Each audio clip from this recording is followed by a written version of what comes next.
Stream. Welcome everybody to the King Alex Gilbert broadcast. Here I am playing with absolute fire with the big red buttons. Almost hit the wrong big red button, but here we are. We're alive to millions worldwide, man. We're alive to millions of people worldwide across the entire earth.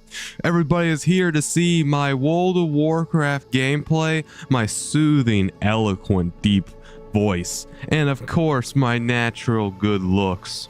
Welcome everybody to the best stream on the planet, the best World of Warcraft stream on the planet, the best World of Warcraft stream on YouTube. Here we are, Auchenai Crypts. That's why I titled it. Today we're going to be doing Auchenai Crypts, the dungeon in Terokkar forest.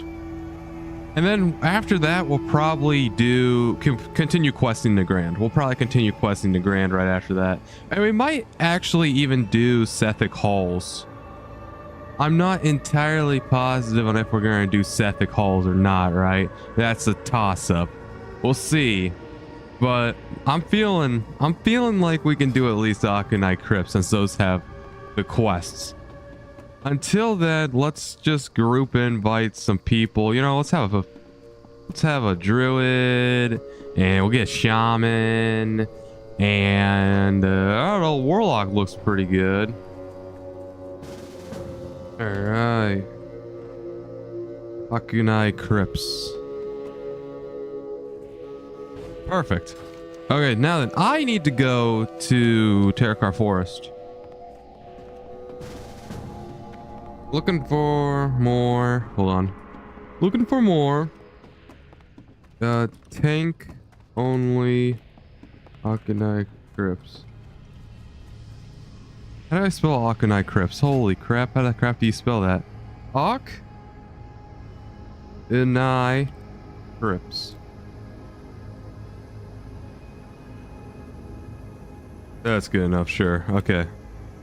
So basically, right, I was sitting around on yesterday's stream, and you all know, if you guys were on the stream yesterday, I did a meme. I did what you would call a meme, a playful number meme that happens to be in the 60s, not 69, but 67. I happened to do a playful, fun 6-7 meme for hitting 67 in World of Warcraft Classic to make that a YouTube short and then post it on the platform. The literal second I did that, my entire computer started to crash in the background, and I think 2 minutes later, my entire stream failed on me. My entire stream failed, and I had to restart my computer, and at that point, I was going for 3 hours. I was not going to start another stream. The reason why I highlight this, and the reason why I bring it up, is because I sacrificed my entire stream, right? I sacrificed my entire stream and all the momentum for that one stupid 13-second YouTube short about me doing 6-7 in front of the camera after I just leveled up. And guess how many views that video got? Take a guess. Just take a wild guess on how many views that one video got.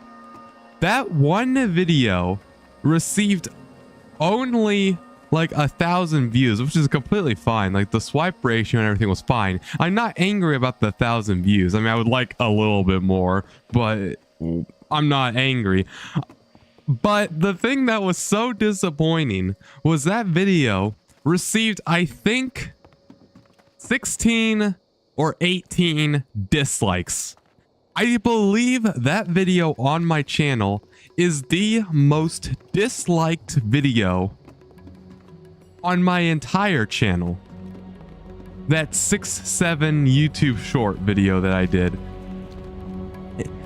It is 100% the biggest dislike ratio, other than like nobody liking a video, one person disliked it.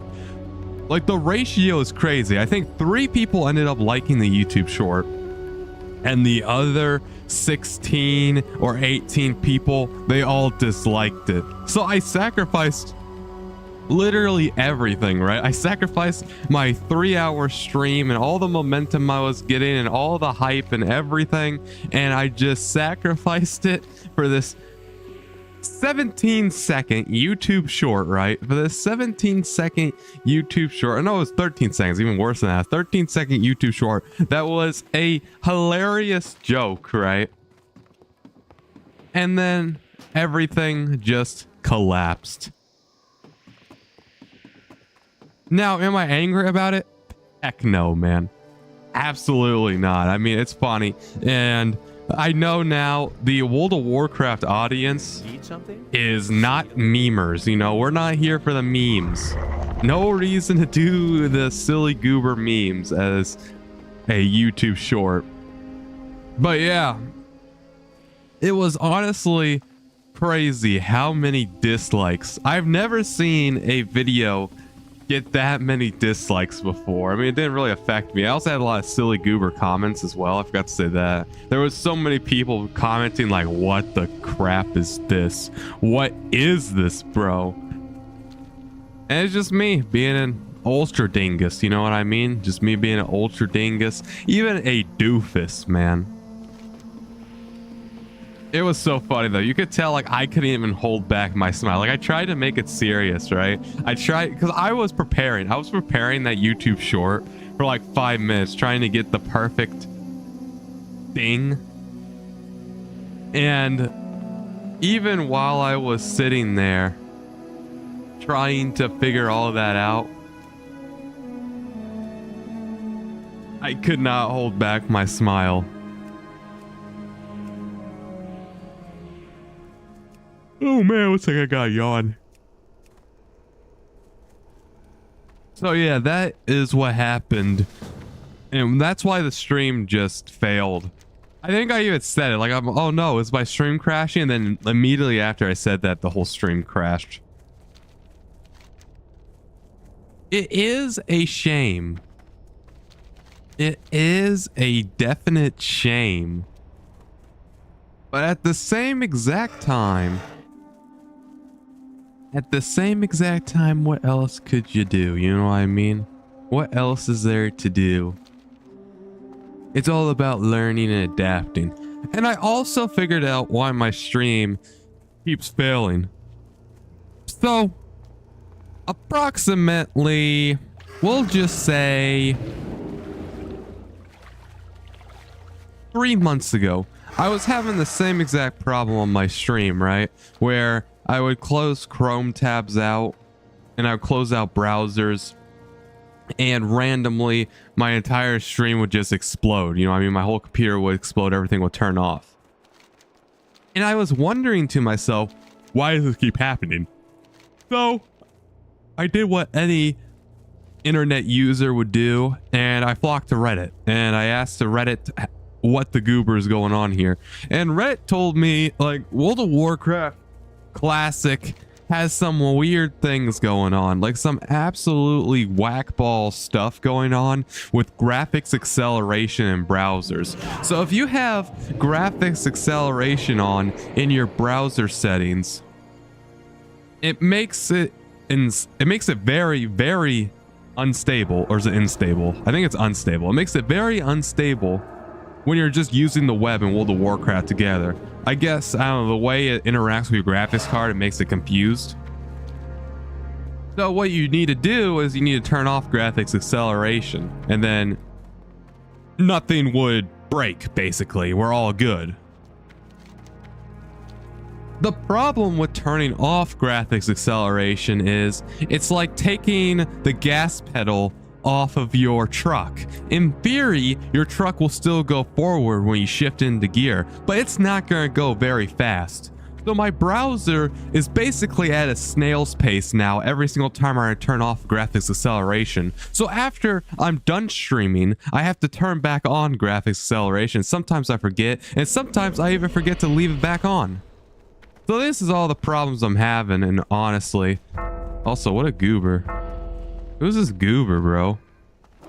What an absolute goober. Here, let me root this fool. Alright, the boss of mobs will kill him. What an absolute goober. You big nerd. So yeah, basically my web browsers are all neutered. They're all basically husks and shells of their former selves and former performance. And it's just not good in general.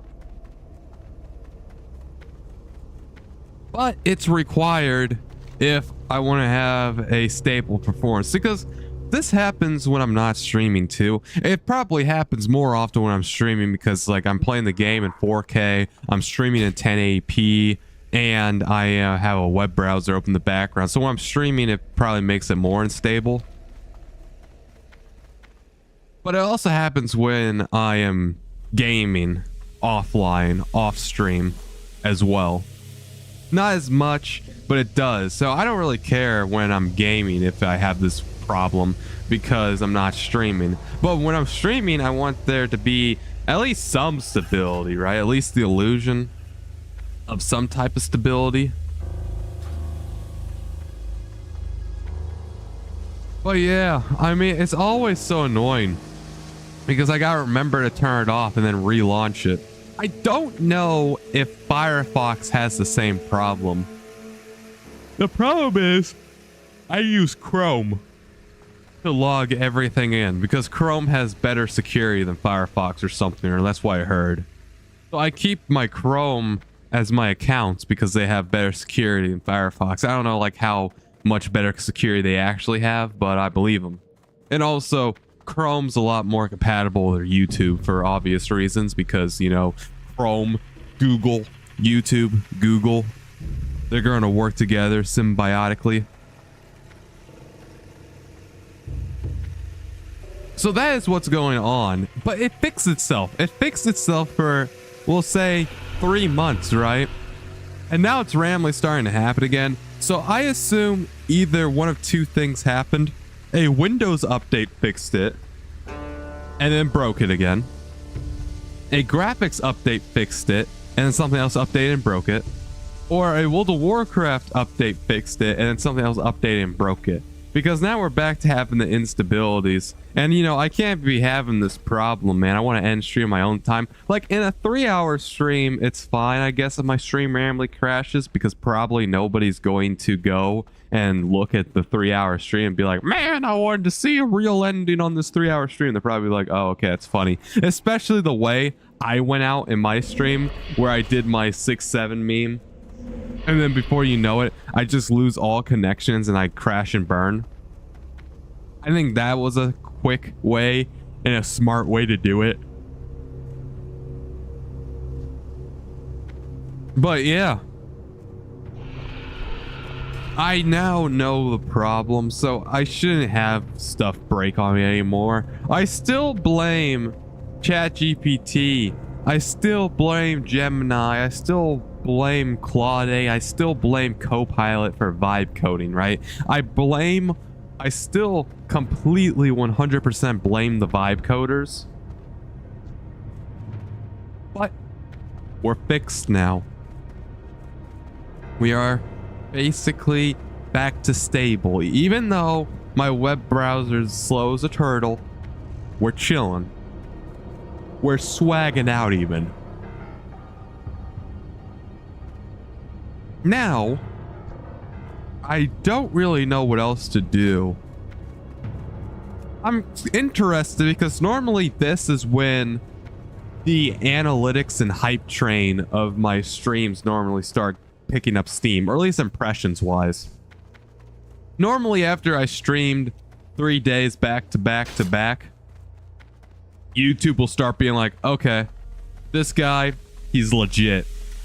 Let's start pushing him. So then YouTube goes and gives me like a bunch of impressions in my live streams. A bunch of people watch it, thumbs up everywhere, and we all swag out. But it has yet to happen yet. And I don't know, maybe I gotta prove myself. So I'm gonna let it keep riding out. I mean, I'm gonna keep streaming regardless. But yeah, soon we should start getting those sweet, juicy numbers to start going up on the view count. That'd be interesting to see.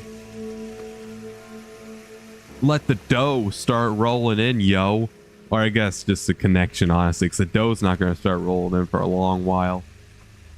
Also, if you are on the Night Slayer Horde, if you are a Night Slayer Horde for Burning Crusade Classic and you are a tank, I need one for my Auchenai Crypts.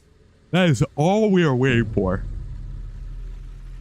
All we are waiting for is a tank. Any tank, I'll take anyone for a normal Auchenai Crypts run.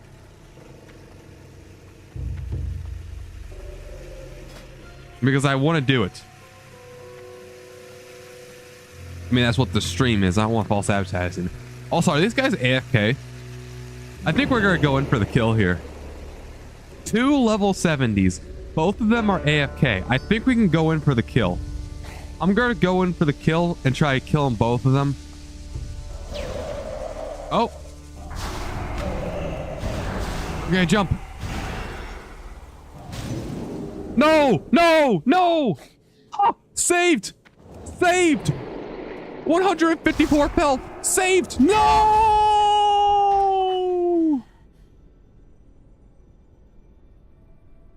I thought I was saved. I thought he wasn't going to jump after me.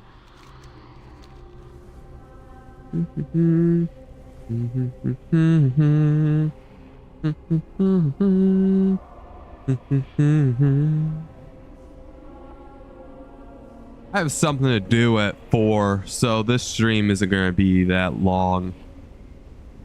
I just want to do Auchenai Crypts, so then I can get out of this depressing zone like Terokkar Forest is. Boo. You know what I mean? Terokkar Forest sucks. You know, it's really actually no reason. I guess there is a few reasons for Anzu. Like, I really wish that Blizzard actually did something with Nagrand, man. It is such a good zone. Nagrand is so good. And then Blizzard over here is like, you know what? We're just never going to have you have a reason to come over here, though. Like, at least with Blaze Edge Mountains, we got Gruul's Rare. We got a raid. Also, wait. 67. I need to... Yeah, we got time. I need to get my new spells and abilities, dude. Oh, wait. Auchenai Crypts. Group invite. He's already in group? No, he's gone. Oh, man. We need to get my new spells. I guarantee you there's new mage food I can learn. Maybe even a new frost bolt for 67. Like, that's kind of crazy. Already at 67, there might be a new frost bolt. Maybe a new fire blast. Could be higher tier ice lance as well. Let's see. Damp and magic, useless. Frost Nova, okay, sure. That's it. Frost Nova's okay. I mean, sure. Sure, I guess. Fine. Yeah, slightly more damage for Frost Nova. I mean, might as well, but come on, dude. You know what I mean? Actually, while we're here, I need to buy new mage portal runes. I forgot what they're actually called, but I need to buy some more mage portal runes.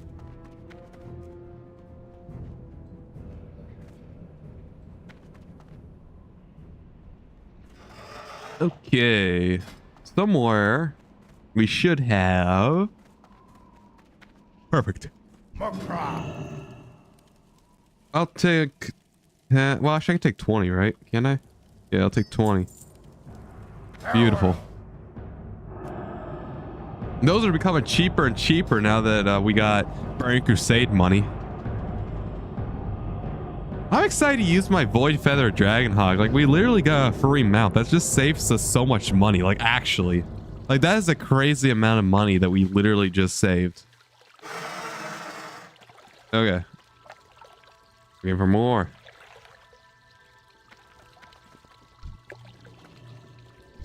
There's another Drake already? Star Shard? That's probably a store mount. You survived. I'm not seeing any Void Feather Dragonhawks. I don't think anybody knows about it. Yeah, I don't think a single person knows about the Void Feather Dragonhawk. I might make that my YouTube short today, just to see if anybody even knows about it. Because like I don't see a single, like this is Shattrath, so there should be all kinds of people on their mounts and stuff. I don't see a single person being like, hey, here's my Void Feather Dragonhawk. And I know people are playing Midnight. Like I know there is an overlap. But yeah, not a single person. I've yet to see it. It requires writing 225. Yeah, I will make that my YouTube short today. It'll probably be a great reprieve from the 6-7 YouTube short. Like we're gonna put that way behind us, man. We're gonna put that so far behind us. What is even from Auchenai Crypts? 2 bosses, that's it? Yeah, because the avatar is only for heroic. And I don't know what the keys are for. Heroic? Can you get revered with Thrallmar? What am I? How do you get more Thrallmar experience? That's interesting. I didn't realize you had to rep grind Thrallmar. Keepers of Stein, Shatnar. Interesting. Reservoir Key. Interesting. Yeah, I know about the raids. The Shadow Labyrinth and Shattered Halls key. Oh, heroic. Oh yeah. Okay. Yeah. I know what you're talking about. Okay. So yeah, for normal, you have to kill the Fel Reaver to get the key for Shattered Halls, and then you gotta grind Shattered Halls normal for a little while to get the heroic key. Yeah, that makes sense. Bro, you not a tank. Not a tank. Don't be a goober, man. Like, unless you're gonna be a warlock tank. What is this, Season of Discovery? A-okay.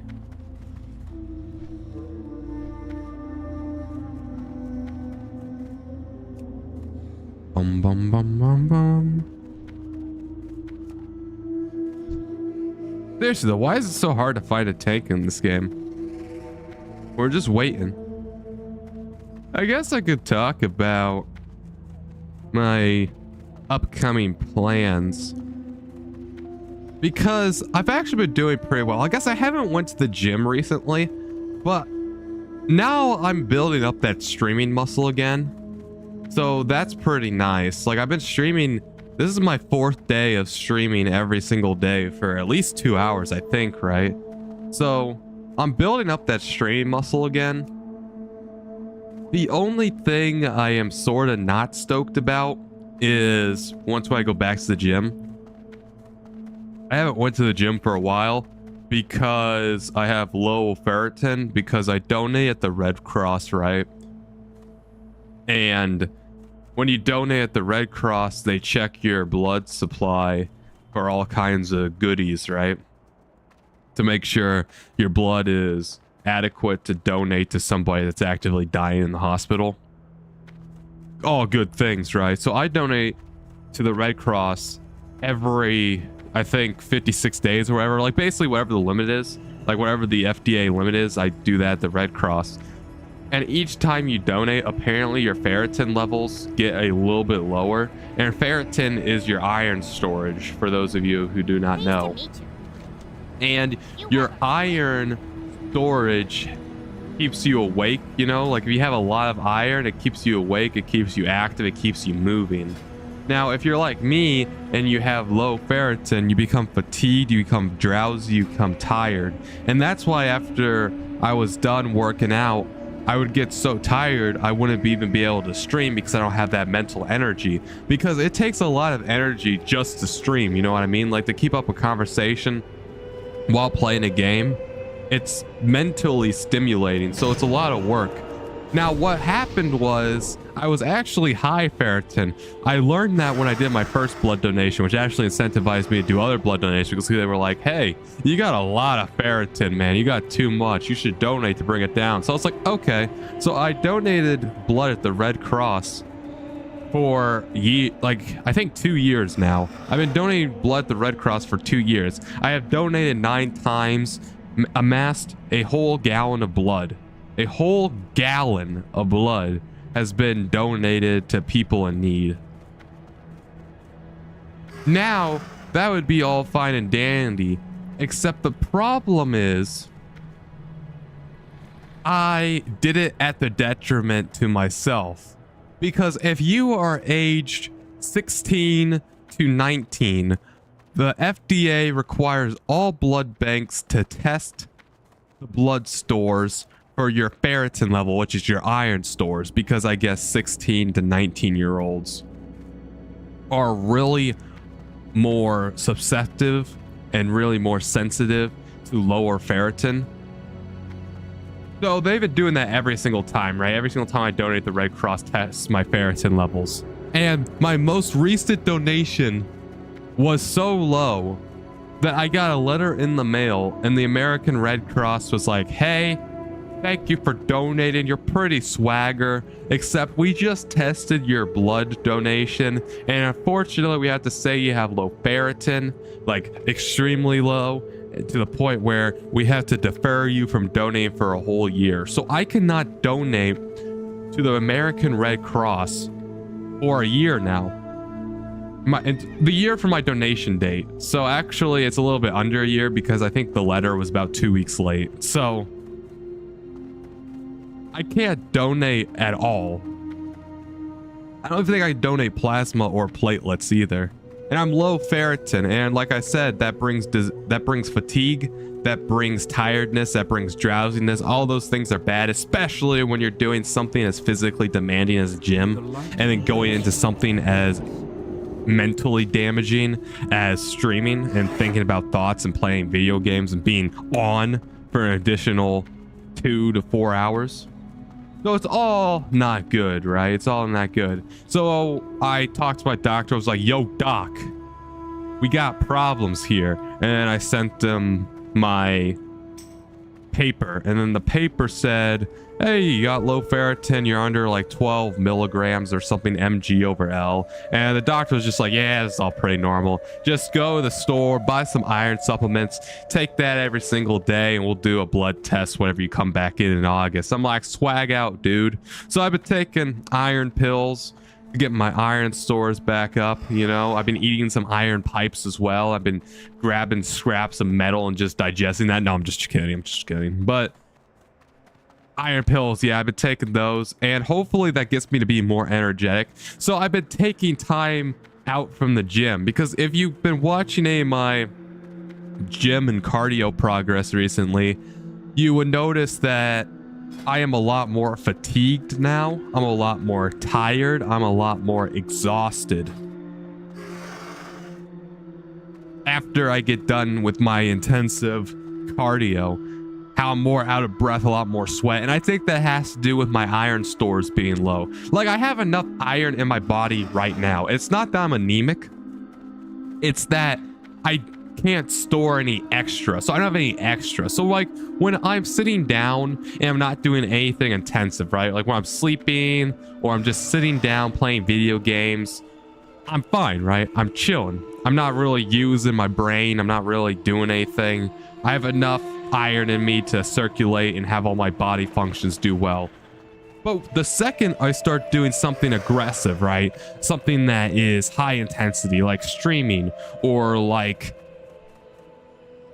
exercising, then all of a sudden I don't have any extra iron, because the body's like, hey, we need more stuff. We need the extras. We need more power. Please, come on, give us some more iron. And then they go talk to my ferritin levels, and my ferritin and the iron stores are like, no. Nope, we don't have any more for you. And then that creates problems. And that is why I am now very low on ferritin. That's why I've been taking a break from the gym just to get my iron levels up a little bit. I haven't went to the gym all week. I'm planning on going tomorrow with a few more iron pills in me. It feels weird to say iron. I honestly don't know if it's the same iron as the iron we use, if that makes any sense. Like, I don't know if I'm actually eating like metal iron. Like, it's kind of funny when I say I need to like literally eat iron, but I do. Iron pills. And I don't really know what it does other than it causes you to be sleepy and stuff, because I have been noticing every single time I donate blood, I have been getting sleepier and sleepier. So I probably just drained myself of ferritin, which is fine, right? I mean, I don't really care. I mean, it's all good because I saved, I don't even know, like apparently a blood donation could save like 3 lives or something. And I've donated 9 times, so I've saved 27 lives. Like, that's pretty mad dope, yo. And the only side effect is I have to take iron pills and I can't donate for a whole year. Which is probably good overall, because now these, like, when they stab you in the arm, I normally use the same arm every single time. And the dot has never healed because I don't think I'm giving enough time for the dot to heal. So after a year, that dot will probably disappear as well. I mean, nobody noticed it, right? I mean, there's no time when you're just sitting like this and then you have it pointing. Like, if you don't know it's there, you're never going to be able to see it, right? But still, it is an interesting thing. It's good to have my body basically rejuvenate, take some iron pills. Once I get my blood test, the doc will also see if donating this frequently has affected anything else, but I don't think it has been. I think it's literally just been my ferritin levels. It might be like a few other miscellaneous things. The reason why I've been donating so much is because when I got my finger test, because for those of you who don't know, when you go to the Red Cross, they stab your finger. Well, not anymore. Now they have these machines where they just like rip your thumb. But they used to stab your finger. And then they put the blood into the vial. And then the vial tells them, oh, your hemoglobin is X number. And my hemoglobin was literally 18. And I think the normal is like 13.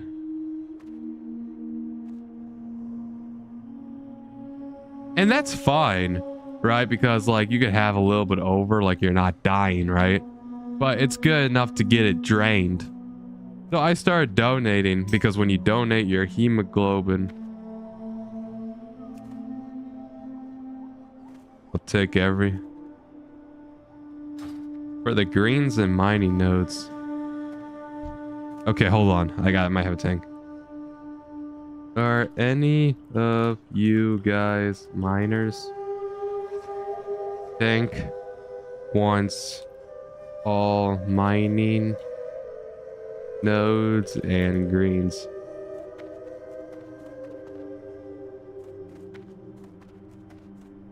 I hope that's how you spell mining, right? Like, not like miners, but like miners, like as in they're going to the mines and they're going to...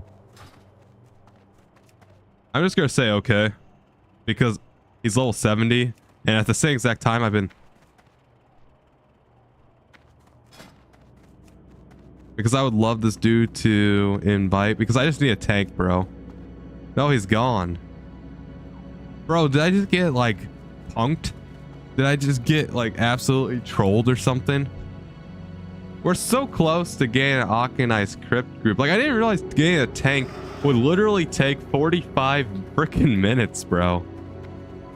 If I would have known that, I'd be in Nagrand right now. I'd be in Nagrand on the sand and doing hand stands, you know? I don't know. I would not be sitting here waiting. That's all I have to say.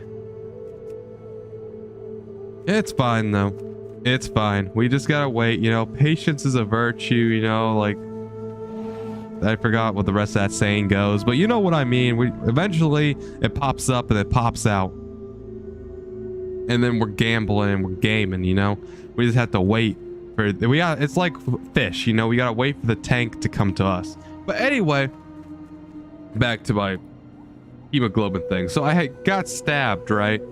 and my hemoglobin came back. I don't know why I started my first donation, right? But like I was here at the Red Cross for some reason. I got stabbed and my hemoglobin was like 18 or something. Like, man, your hemoglobin's really high. You're actually gonna feel a lot better after donating. So then I donated, right? And I actually did feel a lot better. I was like, wow, you're actually right. I did feel a lot better. And then they're like, yeah, it's probably because your hemoglobin's so high. If you keep donating, your hemoglobin will go down. Then that'll be all swagger. So I was like, you know what? Bet.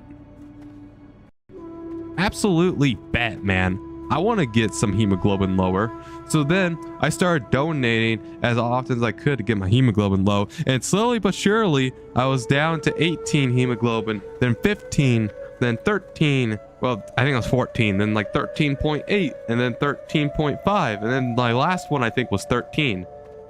And then I got a letter in the mail being like, yo, stop donating, you dingus. You're wasting all your ferritin levels, or ferritin, your iron stores. And I was like, you know what? That's reasonable. Have an understandable, nice day. And now we just wait for a whole year to come up, which is kind of crazy. Like, a year is a really long time. Like, put that in perspective. I'm a senior in high school right now.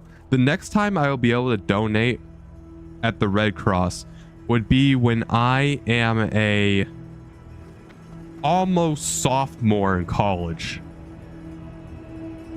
That's just a crazy thing to wrap your head around. And I don't know, I might never donate to the Red Cross ever again, honestly. That might be the last time I ever donate blood. I don't know. Because, like, who knows, man? Like, a year is crazy, you know what I mean? Like, because doing it every, I don't know, 2 months or whatever, that's all chill, you know what I mean? You get into a habit. It's like, oh yeah, you know, it lined up with all my breaks perfectly, like all my school breaks, like one for fall break and one for winter break, and then there was one for spring break. Like, basically perfectly, they all lined up.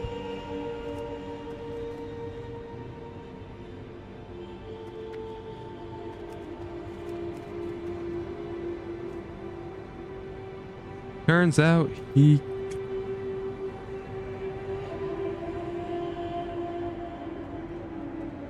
There we go. I gotta tell my group members. The guy also communicates my group members sometimes. Okay. What was I talking about? Oh yeah. So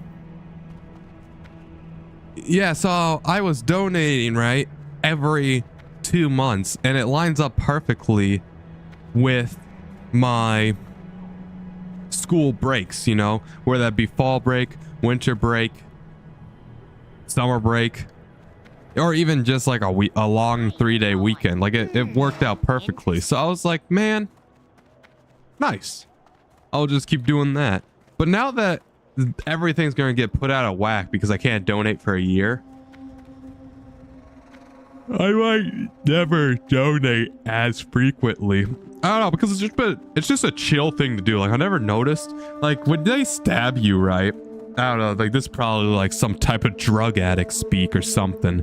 But like, when they stab me, right, and the blood's just leaving my veins, it's a pretty chill experience, not gonna lie. Like, I get the best thoughts and the best ideas when I'm just sitting here with a needle in my vein, having all the blood be sucked out of me. I don't know, my whole mind just goes silent. It's clear. I have the clearest mind on the planet, and it's kind of like, I don't know, the whole world becomes calm.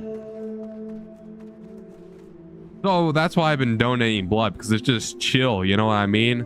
It's just chill. Oh, and they've been doing A1C and stuff. They've been giving us free A1C tests and free cool tests like that. Not diabetic, by the way. Hashtag we cool.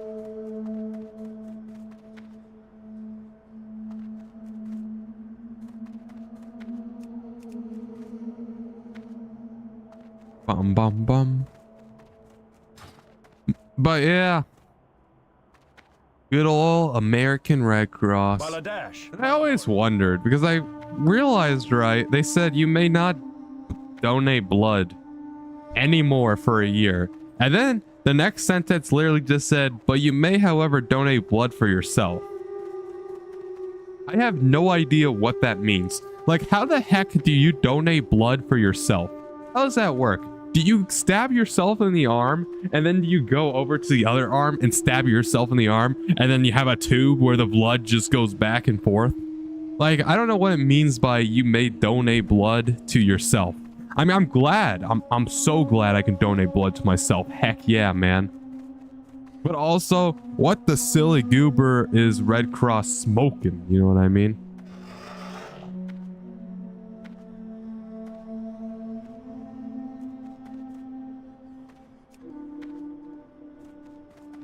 So that's by experience with the Red Cross. I mean, not negative, right? It's not like I'm complaining or anything. I mean, honestly, this is a good thing. It is a good thing. They were like, hey, please stop donating before you donate yourself to death. Like, this is a good thing that I got deferred. Like, I'm not complaining or being like, oh my God, the Red Cross, they deferred me for a year for my own safety. Like, no, that is really impressive. I mean, props off to the FDA for mandating the Red Cross to test ferritin storage for people like me who is 18 years old.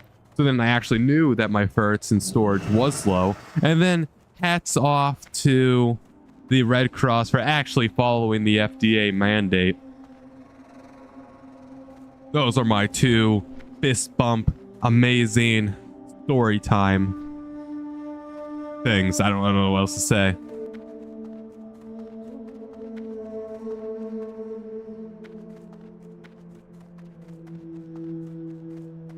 Man, still waiting, bro. Still waiting for a tank. Once again, let me say it again now I've been streaming for 40 minutes.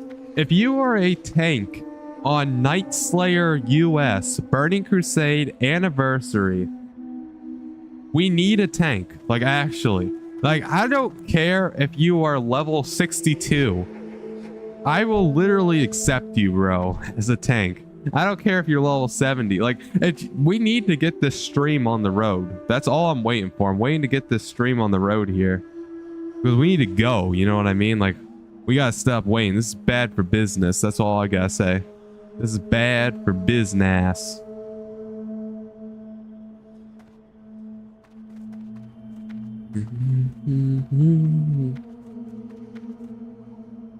But yeah, good old donating blood. Highly encourage anybody else to donate blood just to see if you like it or not, because I don't know. I mean, you get to save lives. That's always baller. I mean, saving lives, that's cool. You know what I mean? Like, saving lives, that's a thumbs up on my end. But not just saving lives, but it's just a cool, easy thing to do. Like, because comparing to other volunteer activities, so I do a little bit of volunteer activities. I wouldn't say I'm a volunteer, but I've done a little volunteer activities before. Like, I've helped out at a food pantry, and I've also do teen court, which I can't really talk about, but I am basically a juror on a volunteer ran court for teens who have done crimes, and it prevents them from going to juvenile correction. I can't really talk about any specific case, obviously, because it's real court. Like, for example, it's real court. These are real laws with real people, so, like, you know, confidentiality and all. But yeah, any offending teen who breaks the law, they could come to teen court, and then they don't have to go to juvie or jail, and instead they have to do whatever we decide, but it's normally like community service and apologize to parents and the, like, whoever was they offended. And what else do we do? Oh, and sometimes take online classes if it has to do with, like, drugs or violence or making good choices. So I also do that, and then I also go online and I chat with a Ukrainian person who lives in Canada, I guess Ukrainian refugee, and we work together on English skills. Now, I'm not an English teacher by no means, but I just sit here and I ask questions, and then she answers them, and then it's baller.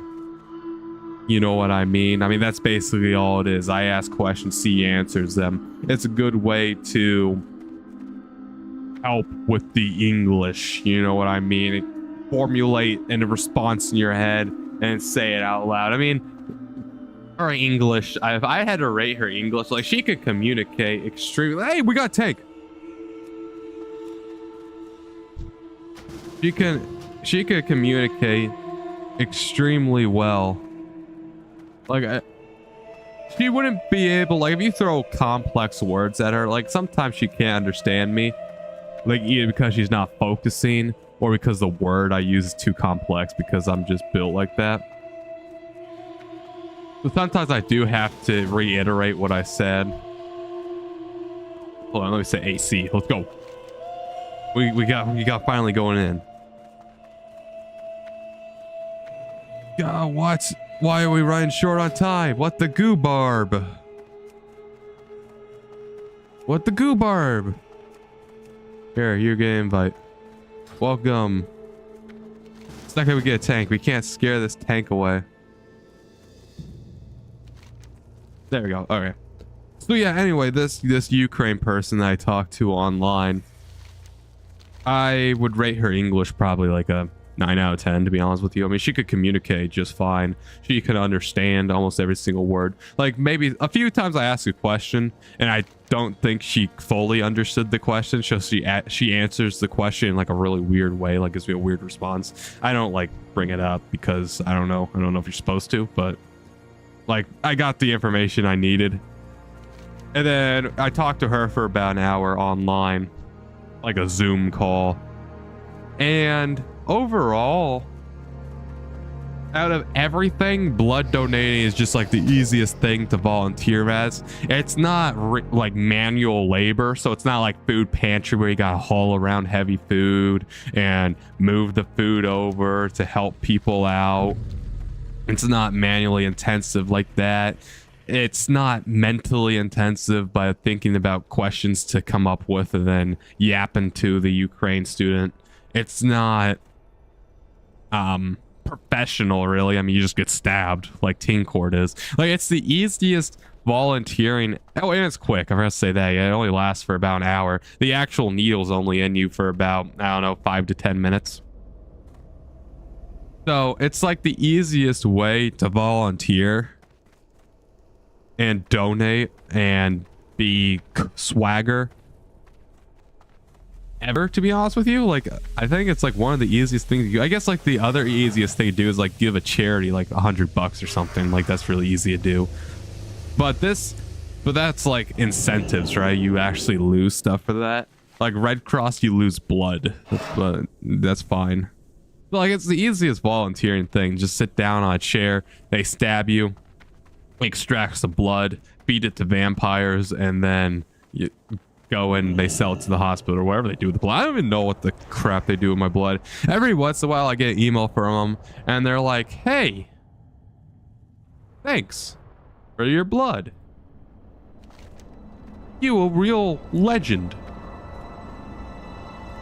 Or they're like, hey, thanks for your blood. It was pretty nice. They went to help out these people. So then, you know, that makes me feel great.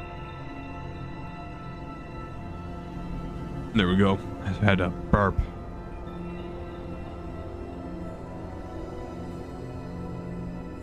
Bum, bum, bum, bum, bum, bum.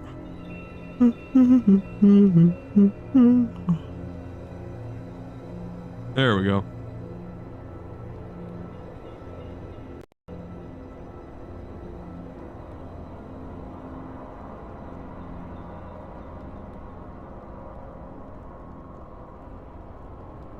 Ugh.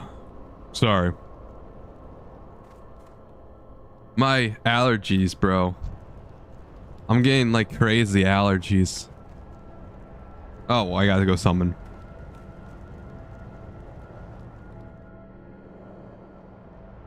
Let's see here. Where is the summoning stone? Oh, it's out in the middle. I don't think I've used the summoning stone yet.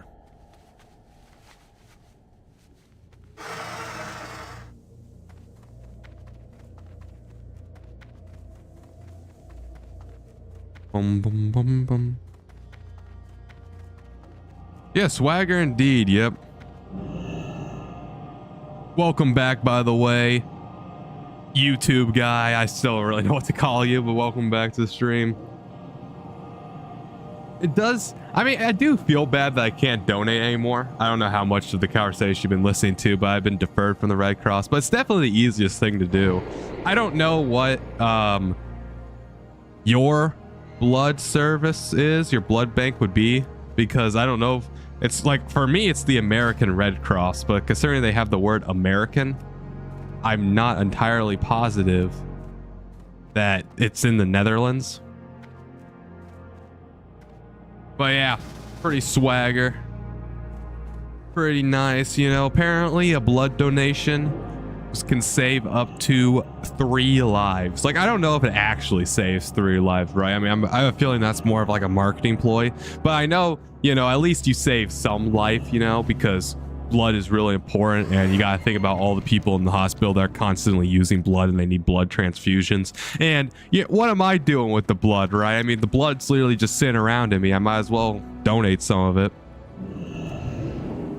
Definitely one of the easiest things you could do. Just sit in the chair, you get stabbed, you get free snacks, you get a juice box and a... What else did I get? I got a juice box. I normally get Cheez-Its, I think. Yeah, it's Cheez-Its. And a $15 Amazon gift card. That's normally what happens when I go and I donate blood every 2 months. And I guess sometimes I do free A1C.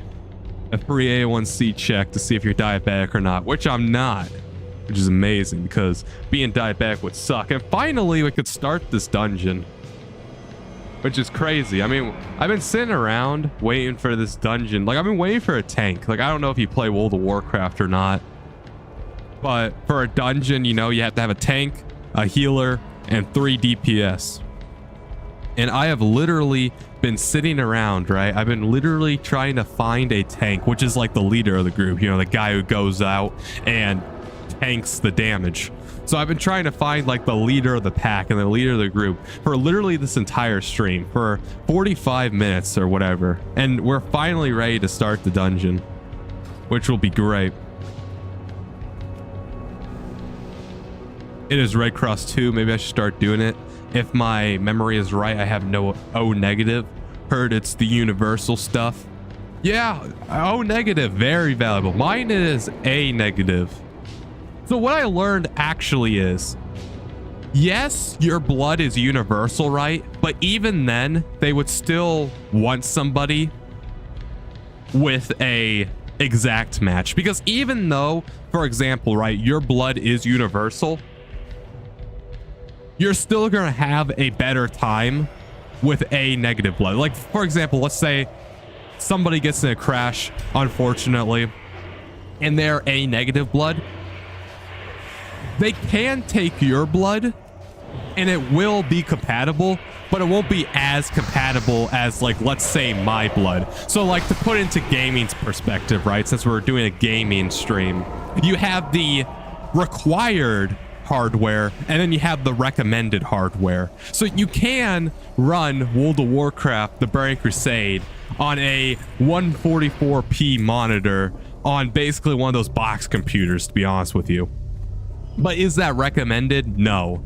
So really anybody should donate, whether you have O negative blood or not, because your specific blood donation is still more important than a universal donor. But since you are actually a universal donor, it's even more important for you to donate, because if there is a shortage of A negative blood, it's better to have, like, it's better to have A negative blood if you are A negative, but it's better to have O negative blood if there is no blood, if that makes any sense. I'm sure I've explained that a little bit weird. But yeah, like, the compatibility is there. And yeah, O negative, they really do like O negative, because apparently there's always a shortage of blood, because, you know, only one person can donate every 56 days in the United States. And most people, as far as I know, don't actually donate blood. So I guess there's always some type of blood shortage or something. And because there's some type of blood shortage, that's why they push so heavily for O negative. And just blood donation in general. But yeah, I highly recommend it because it's so easy. 1 second, let me kill these mobs. That's why I always level a healer or tank. Love the old school style of dungeoneering. Retail WoW is boring to play in dungeons. Yeah, there is, like, I do feel like retail WoW like retail WoW has a different way of dungeons now. Like dungeons in retail WoW are now made for Mythic Plus. So while in theory, right, like dungeons in retail WoW are now even harder than raids in theory, like depending on what level you do. So it's kind of interesting how it's been changed up. But yeah, there is like that old sort of vibe of like an adventuring group and dungeons being easy and hard at the same time. I definitely feel that. Good insight on blood. Never knew it. I'm going to look into it and would be a donor in the future. Yeah, definitely. Easiest thing I've ever done, to be honest with you. Like blood donation, like especially the first time. Like the first time's going to take a little bit longer than usual because they have to make an account for you and stuff. Like they have to sit down, you have to make an account. They'll give you a nice little card and then they'll ask a few extra questions just in case to make sure you're actually compatible to give blood. But once when you're done with those questions, like the needle, like I'm gonna keep it real with you. It's gonna hurt. Like it's no walk in a park to get stabbed. Like it is definitely gonna hurt. Like that's the only thing that I would caution against. Like if you are really sensitive or you have a fear of needles, definitely do not donate because this thing is gonna hurt, man. But it only hurts for approximately like 5 seconds, right? It only hurts for about 5 seconds. Once when they actually have it in the vein and they have it there and then it's starting to start siphoning blood, that's when it stops hurting. But it has to push through all the skin. It has to actually push into the vein. But it still is incredibly easy because once when they have it in there, they basically just leave you alone unless you want to talk to them or you want any help or anything. And then you just sit there. They give you this nice pillow thing or like this kind of, I guess I would describe it as a stress ball. They give you this stress ball. I'm gonna die. Oh crap. Oh, take a health pot. Oh, that was close. Okay, well, hold on. Let me get the tank. Let me have the tank get aggro. Yeah, we should be fine. I have all the aggro, don't I? Holy crap. 1 second. Let me root them. Okay. All right, now I can keep talking. So yeah. Once when they stab you and stuff, it's all pretty chill. You sit in this nice, it's a decently comfortable chair, honestly. And then they give you this stress ball, basically, to squeeze because it helps with blood circulation so then they can get the blood into the bag faster. It's all good stuff.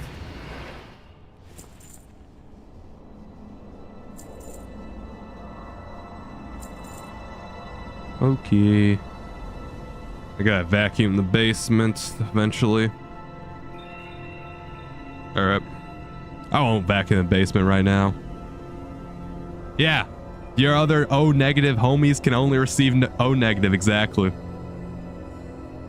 And yeah, you sign up, you just sit in the nice thing, they stab you, it hurts, right?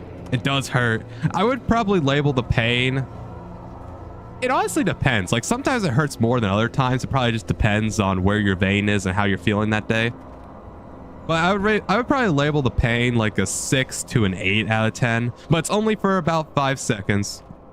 And then you sit there with the thing in your hand and all the blood slowly comes out and then they eject the vein, they patch you up, and then you sit around for about 15 minutes just for precaution, right? Because you did lose 10% of your blood supply. They want to make sure you're all okay. And then you can leave. It takes less than an hour most of the time. Like your first time probably is going to take over an hour, but after that, all extremely easy to do. It just takes about less than an hour. You get free food, at least where I'm going. Like at least my Red Cross, they give me free food and snacks. I get a $15 Amazon gift card, and depending on their promotions, you might even get other stuff. And you get to save lives. And then they also test your blood too. It's always great to see if you have any weird stuff, you know what I mean?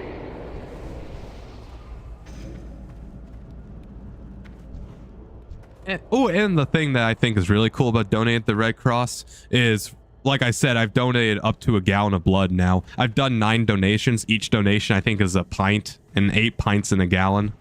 So now I've done a gallon of blood, right? And I have like this little pin. I don't really know what to call it per se, but it's like a pin that you put on your clothes and stuff for donating blood. and it says like 1 gallon pin. So I thought that's cool. Like every gallon you do, you get a new pin. So that's like something to work towards as well. You also get blood donor points. Like each time you donate, you get 100 points. And I think it's like 500 points and you get another $15 gift card. Or you could buy other stuff through their store. Overall, I mean, it truly is all positive. The easiest way you could possibly volunteer, at least in my opinion, other than like actually donating money, it's probably one of the easiest ways you can volunteer and make a difference. Because, you know, all that blood, it goes straight to somebody that's in need, you know, like somebody that's urgent. And apparently we always have low blood, you know, or at least I always see it in the Red Cross. I'm not entirely sure if it's always low blood supply.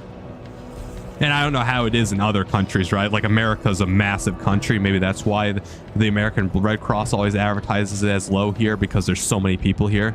Like, I don't know if the Netherlands is different, but yeah. And it's also nice too, because you don't really burn yourself out of it. Like, it's never like, oh man, I'm doing this every single week or something, right? For volunteering. You only have to donate 56 days. Like, there's a required thing where you cannot donate 56 days after blood donation. So then you can just keep maxing out that cap. It's always every, like, when it's most convenient to you. And it's just overall positive. It's a nice thing to do. I like it.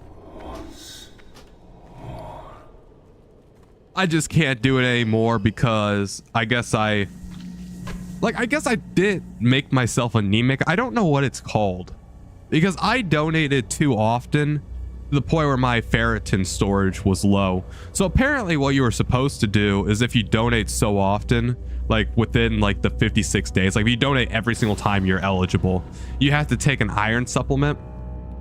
And if you don't, eventually your iron storage will go low.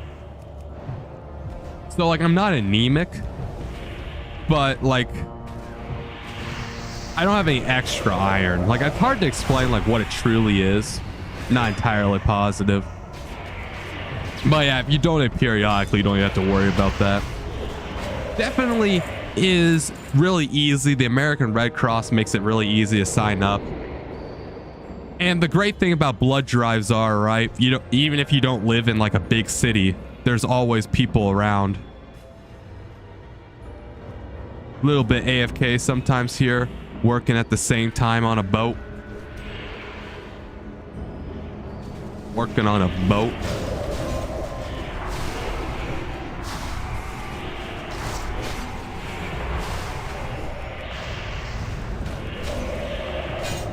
But yeah, that's blood donation in a nutshell. Oh, I'm gonna die again. I like it. It's been fun. And then I'll be able to donate again in a year. A year or so, honestly. We'll see. Oh, nice. So wait, what are these quests? Let's see. I got these 2 dungeon quests. One's almost done. Let's see here. Oh, there's... Oh, you don't even get anything for this? That kind of sucks. So there's no gear that drops out of this. Although I do get legs here. Okay, interesting. Also, I need to back off from these guys, these ethereals. I always find it weird that, like, how I stream, I attract Europeans. I always, like, I guarantee you, most of my live viewers at any time are probably European. It's so interesting. Because you would think, like, since I'm American, I would be attracting other Americans. But I guess I'm also streaming when Americans are at work. And for Europeans, it's probably like almost bedtime there. So it's a nice little wind down type stream. Maybe I will just become a swagger European guy. I don't know. This guy's almost level 68. I am excited to start doing heroic dungeons. This will be my first mage that goes into Wrath of the Lich King too. One mistake I did when Wrath of the Lich King first came out, and this is what I heavily regret. I regret that when I first started Wrath of the Lich King, I didn't want to level a mage all the way up to level 70 at the time. So I started playing classic World of Warcraft on the first iteration of classic servers that are now Mists of Pandaria servers. If you don't know what I'm talking about, it's extremely hard to explain, so just roll with me on that one, okay? There's so many different World of Warcrafts, it's so hard to explain. But anyway, because I wanted to play Wrath of the Lich King, but I never got my mage up to level 70. My mage was like level 40 on those servers. And I really wanted to play him, right? So what I did instead was I made a Death Knight character, because Death Knights start at level 55. And because they started at level 55, I was able to quickly finish the starting zone. Once when you finish the starting zone, you're about level 57, 58. And then from there, I was able to quickly level all the way up to level 70 and actually make the release for the Wrath of the Lich King. I have screenshots on my computer, I think I still have them, of the first launch of Wrath of the Lich King when everybody was going on the Zeppelin to either Howling Fjord or Boring Tundra. Now, why I regret not making a mage is because I actually really like the Death Knight gameplay in Wrath of the Lich King. I thought playing a Death Knight in Wrath of the Lich King was actually extremely fun, and then I believe they ruined it in Cataclysm. I thought it was really boring in Cataclysm playing a Death Knight. But in Wrath of the Lich King, playing an Unholy Death Knight was extremely fun. Like, extremely, extremely fun. But it was never my main. Because in World of Warcraft retail, I've always played a mage. An arcane mage, to be exact. And it's a caster. I just always like the gameplay of mage. I like the play style. I like the lore. I like the gear. I mean, I just know everything about mage better. So I was never really able to maximize DPS or maximize anything else. Play the best way I wanted to play. And that's fine, right? But this time, I wanted to change that. And when Classic Anniversary servers released, I instantly set my eyes on Wrath of the Lich King, which is not even confirmed yet, but trust, it's good. It's definitely going to come out, hopefully. And this mage right here is going to go into Wrath of the Lich King. And I'm going to play Wrath of the Lich King as this mage, hopefully. Because right now he's at 67. Once when he gets to level 70, I mean, then it's just a straight to Boring Tundra. And what's also cool is I leveled this guy up from scratch. So like I have, I guess, connection with this character. The thing about Death Knights is, right, you don't level through the old zones. So you don't have like quests completed. You don't have reputation. You don't have storylines you affected. There's like no grounding for why you're playing this character. It's like he spawned out of nowhere. It's like he died and came back to life. Like that is the real reason why you play a Death Knight. Like you had your own legacy and then you died and came back to life.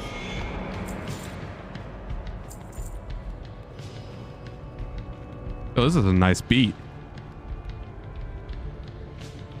So nowadays, oh, okay, it's restoring mana. We're good.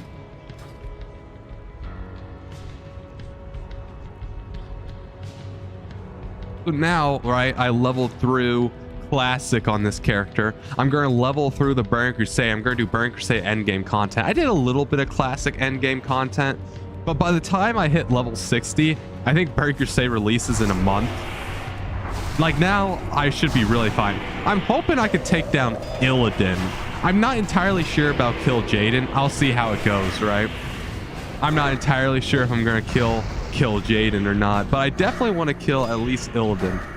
Illidan, Storm Rage. And then I can move on to Wrath of the Lich King, which is my favorite expansion pack. I am really hyped for Wrath of the Lich King. I think they streamlined everything perfectly. It just all makes sense. Like, it is by far the best expansion pack so far. Contrary to popular belief, man. But I feel like Burning Crusade's a little bit lackluster. I mean, this isn't like a diss towards Burning Crusade, but like for the amount of hype, because this is my first time ever playing Burning Crusade, right? But the amount of hype I've gotten for Burning Crusade, right? And the amount of people that have told me Burning Crusade was World of Warcraft's best expansion pack ever. I'm really not seeing it. I'm honestly not seeing it. Like, yes, there is some aspects of Burning Crusade that does way better, right? Like, for example, in Burning Crusade, or I guess in Classic. In Classic, you had to find a spell tome to get Arcane Brilliance, and then you could buff the entire group up, right? But without it, you had to manually click on each person individually and buff them up. And then Burning Crusade, they just made it a trainable thing. Same thing with max level food. It also did away with 40-man raids. Now, some people say 40-man raids are great. And I think, in theory, 40-man raids are excellent too. Until you're trying to do a pug, or you're trying to do all the 40-man raids a month before the release date of Burning Crusade. Nobody cares about them. So then you end up not being able to do any of them except Naxxramas, and you don't have enough gear to do Naxxramas in the first place. Because in order to find 40 people and herd and corral the 40 people to the end of your objective is crazy. It just is. It is absolutely insane. With 20 people, or I guess 25, with 25 people, it's much more manageable. So I think them doing away with these insane, and I mean absolutely insane 40-man raids is just all overall the better idea. I mean, I really liked Molten Core. Like, if Blizzard did Molten Core, right, with like the difficulty of Molten Core, and they kept Molten Core as a 40-man raid, and then the rest is like 25-man raids, I think that would have been fine too. Like, the great thing about Onyxia was, in Classic WoW, is you only needed like 15 people to kill Onyxia. So anybody could do it. Like, any pug could do it if they really want to. So it just makes it easier overall, if that makes any sense. Like, it's just not like for a guild, right? For a guild, I guarantee you 40-man raids are insane. But like, for somebody just trying to catch up, or somebody who only wants to play like an hour, 40-man raids are just not optimal in my opinion, and shouldn't be put back into the game. So that's why I was excited when Burning Crusade did away with all those. I also think Burning Crusade did pretty well with its implementation of flying. Because I think, and I'm not entirely positive, but I think flying in the Burning Crusade is actually slower than running around on a mount grounded. I think. I'm not entirely positive, but I think that's how that works. Which is great. And honestly, should be how most, well, maybe not now, because now in retail you have dragon riding. I am a fan of dragon riding, but like with the way flying used to be, I think that's how flying should have worked. Where in order to start flying, if you wanted to fly, it's actually slower than your grounded mount. Now, the reason why I like this, and this is for a PvP service only, is because I can't tell you how many times I want to fight somebody in PvP, they just get their mount off, and then they zoom, they zip away. Now it makes world PvP actually more tactical without actively destroying, because some people say flying ruined world PvP, but I think the flying that got added in Burning Crusade made it more tactical, with it being less annoying too, so you can actually get away.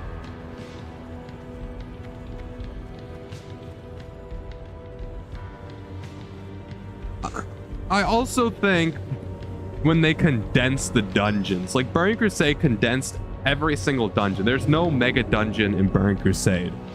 I think that's almost perfectly fine. The problem with Classic WoW, right, is some dungeons would literally take all day. Like, looking at you, Blackrock Depths, looking at you, Lower Blackrock Spire, looking at you, Dire Maul. Like, some dungeons would literally take all day. And I think that should be reserved only for raids. Now, the reason why I say almost, right, like I almost agree with there being no mega dungeons, is I think retail does this perfectly. Retail, WoW, adds one mega dungeon in expansion pack, right? So we had Tazavesh, Mechagon, Return to Karazhan. I think one mega dungeon halfway through the season, or the expansion pack, sorry, halfway through the expansion pack is actually really cool. It's kind of like a 10-man or a 5-man raid. I think that works, but like when you have every single dungeon be a chore, I think that's bad, because then that's just a lot of work. That's a lot of, oh my god, I don't really want to do this type energy.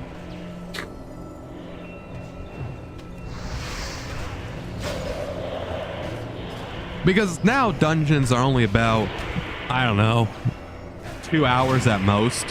Probably only about an hour. And that's just great, right? Only an hour per dungeon. I feel like that's how it should be. Maybe 2 hours at most. So I feel like shorter dungeons are also nice. Those are like the main things I think Burning Crusade so far. Because like I said before, I've never played the Burning Crusade before. I'm at 67.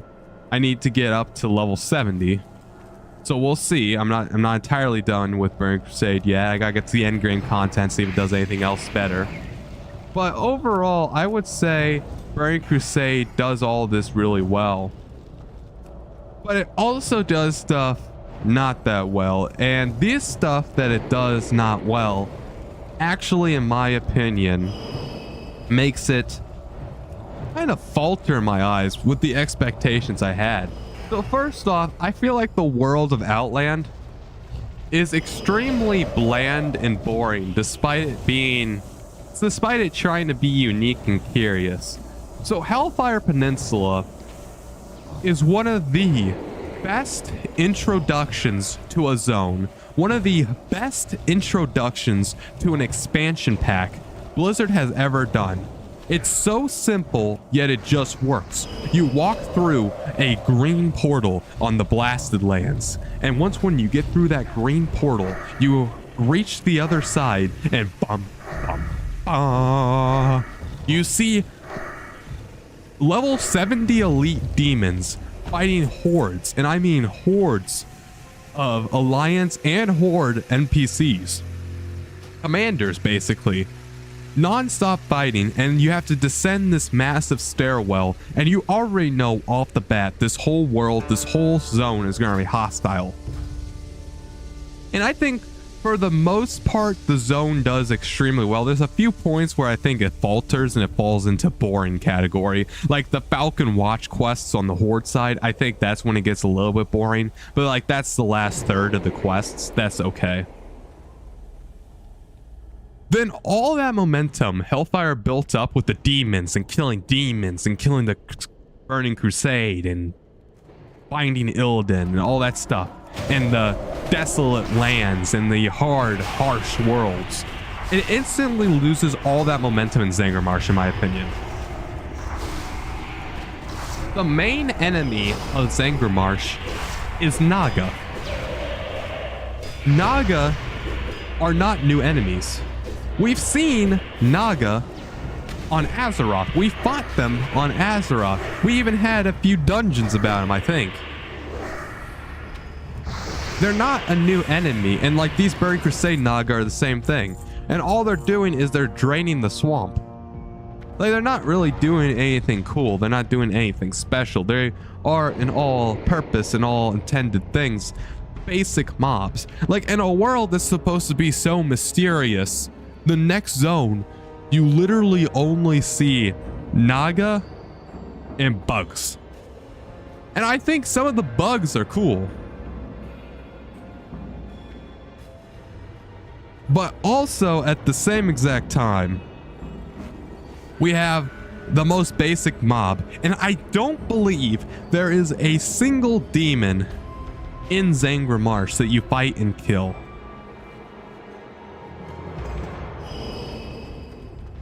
I don't think.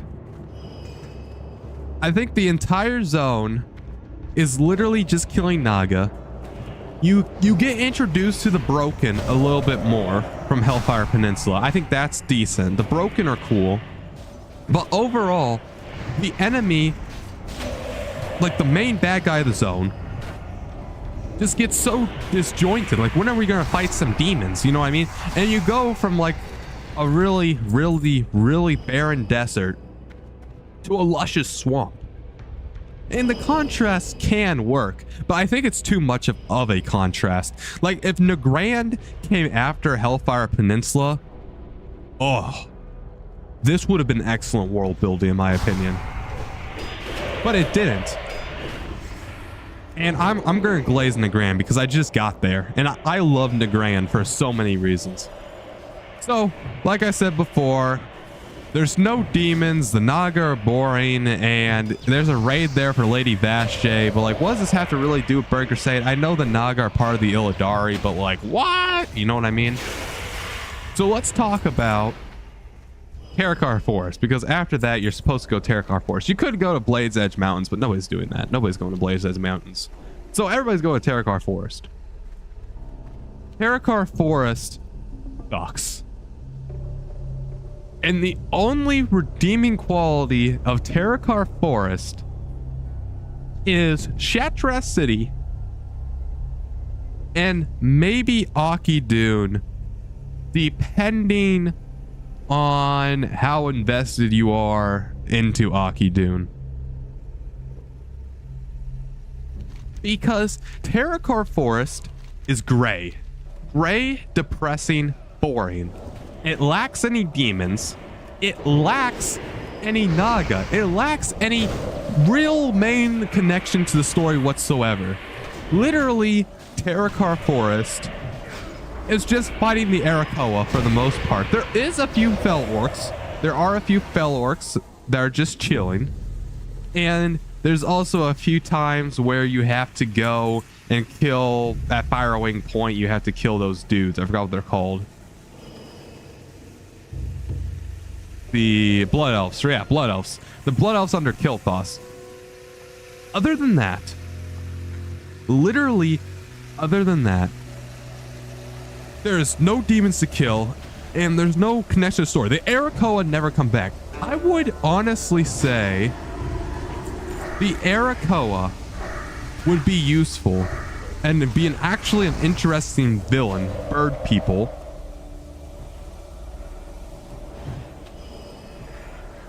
If. Oh, we got some drama. We got some drama. People are going to try to sell some stuff on the auction house. This doesn't have a level requirement.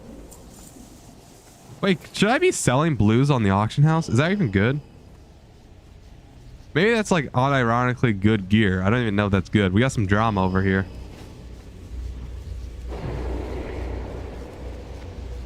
Level 66. Interesting. Man, this better not break up the group, but hopefully it'll be fine. I mean, we're almost done with the dungeon. I 100% almost believe this dude's gonna sell the thing on the auction house, which I don't really care. I mean, it is kind of a goober thing to do. Kind of a goober thing to do if you sell in the auction house, but I just want to get my run done. But I'm not entirely sure if he's gonna like use those for off spec. I mean, you don't just off spec a blue, you know what I mean? Like, you don't off spec a BOE. I don't think so. I think like common etiquette in World of Warcraft is if it's a BOE, yeah, this is equipment that could be traded. Like, if it's a BOE, then you don't off spec it, because that's crazy.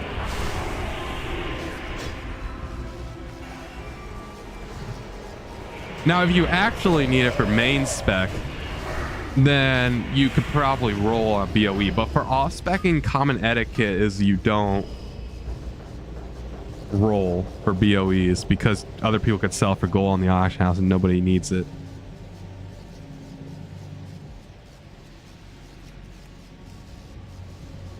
Increases attack power by 38.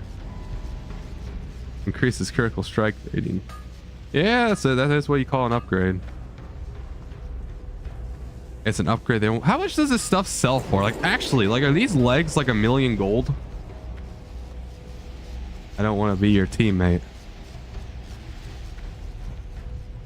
Goodbye. Brother. Okay.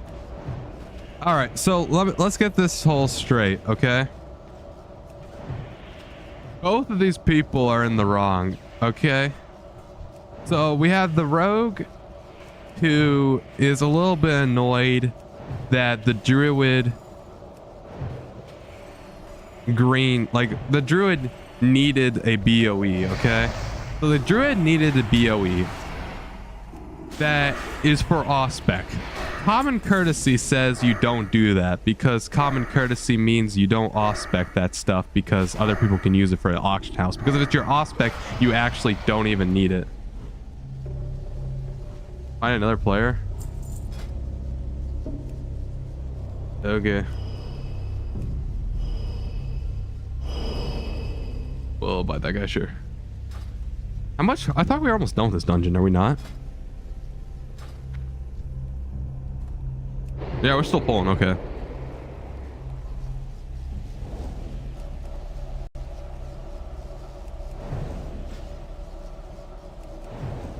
But yeah, like the thing is, so both. Okay, actually, now the druid's not even really in the wrong, but the rogue is in the wrong because common courtesy, right, is when there is a BOE and you need it for off spec, you do not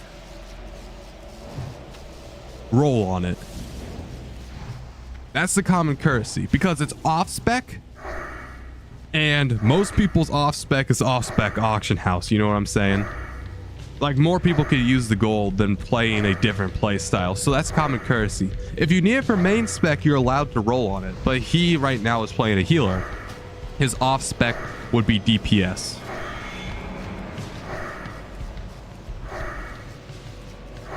Now the rogue called him out on it, right?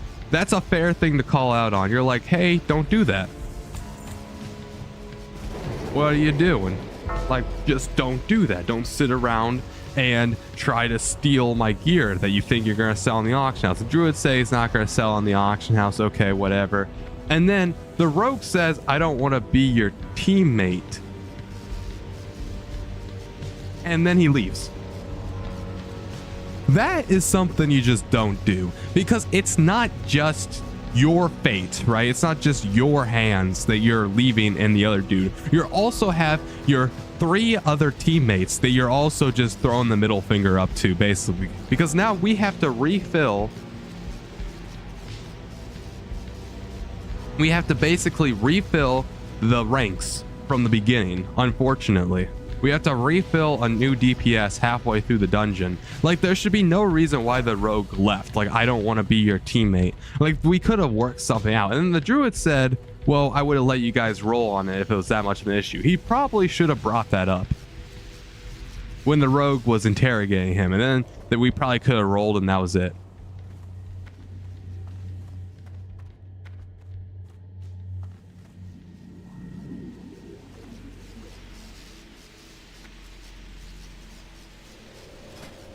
I don't know. I think both groups were in the wrong here, but I don't think anybody actually cares. Like, I don't know why anybody actually cares about the items. Because at the end of the day, it is a blue BOE. But yeah, it's a blue BOE. But it's a blue leveling BOE. It's not like it's best in slot. It's not even like it's worth a bunch of money. Like, if this was a raid, right, and we got a BOE purple that sells for like 1,000 gold, and then people got angry, I would get that. But for 20 to 30 gold on, even if you do need it, like if you personally needed the gear, then I just don't understand.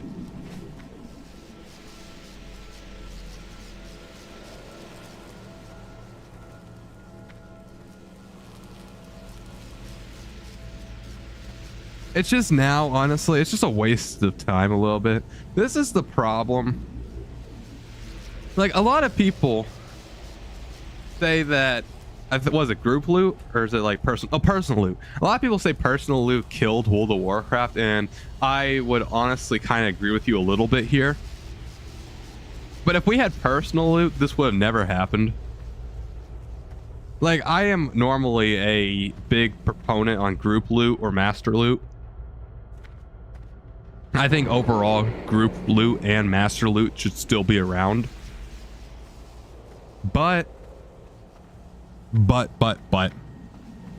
if we have to do, like, having personal loot would fix the situation. Like, personal loot in dungeons, I could see, like, in a normal leveling dungeon, personal loot would actually probably just be better, because there is no reason you should be going around in a normal dungeon in Burning Crusade master looting or group looting. In my opinion, I feel like it would go by way faster, kind of like with the chest thing. Like in Burning Crusade, if there was a chest in the wild, right? If there was a chest in the wild in the Burning Crusade, or in Classic, sorry. If there was a chest in the wild in Classic, like a chest in a dungeon, people would roll for it, right? We would all slash roll, and the person with the highest roll would get the chest, because the chest was not personal loot, I guess. Like if you looted a green inside a chest, that green's yours. It doesn't get rolled out by the group. In Burning Crusade, now if you see a chest in the wild and you click on it, the uncommon items and greater get rolled out. That's what this whole argument started over. A chest. Like if we sat here and we rolled for a chest, and now like the druid's still complaining about it. I would say honestly the druid is still in the wrong, because is WoW gated nowadays? How long did it take you to get to this point? So when you say, is WoW worth it, this also welcome to the stream, by the way, Oxio. But when you say, is WoW worth it, that's actually a trick question, because there is 4 World of Warcrafts, right? There's World of Warcraft Midnight, there's World of Warcraft Mists of Pandaria, there's World of Warcraft Burning Crusade, there's World of Warcraft Classic, and there's technically World of Warcraft Hardcore. So the version of World of Warcraft that I am playing is Burning Crusade. Is World of Warcraft Burning Crusade good to get into? It honestly depends on how much free time you have. Because to get to this point, here, what's my slash played? I've played this character, like I've been online on this character in front of this chair for 12 real life days and 10 hours. So like, this isn't like I made this character 12 days ago. This character has been online and I've been logged in actively playing him for 12 days and 10 hours. So if you have a lot of free time, yes, I highly recommend Burning Crusade Classic, just because it's a nice journey. You'll have to start from level 1, obviously, and I'm sure you know a little bit on how video games work, right? You kill the enemies, you do the quest, you get XP, and you level up. Right now I'm in a dungeon.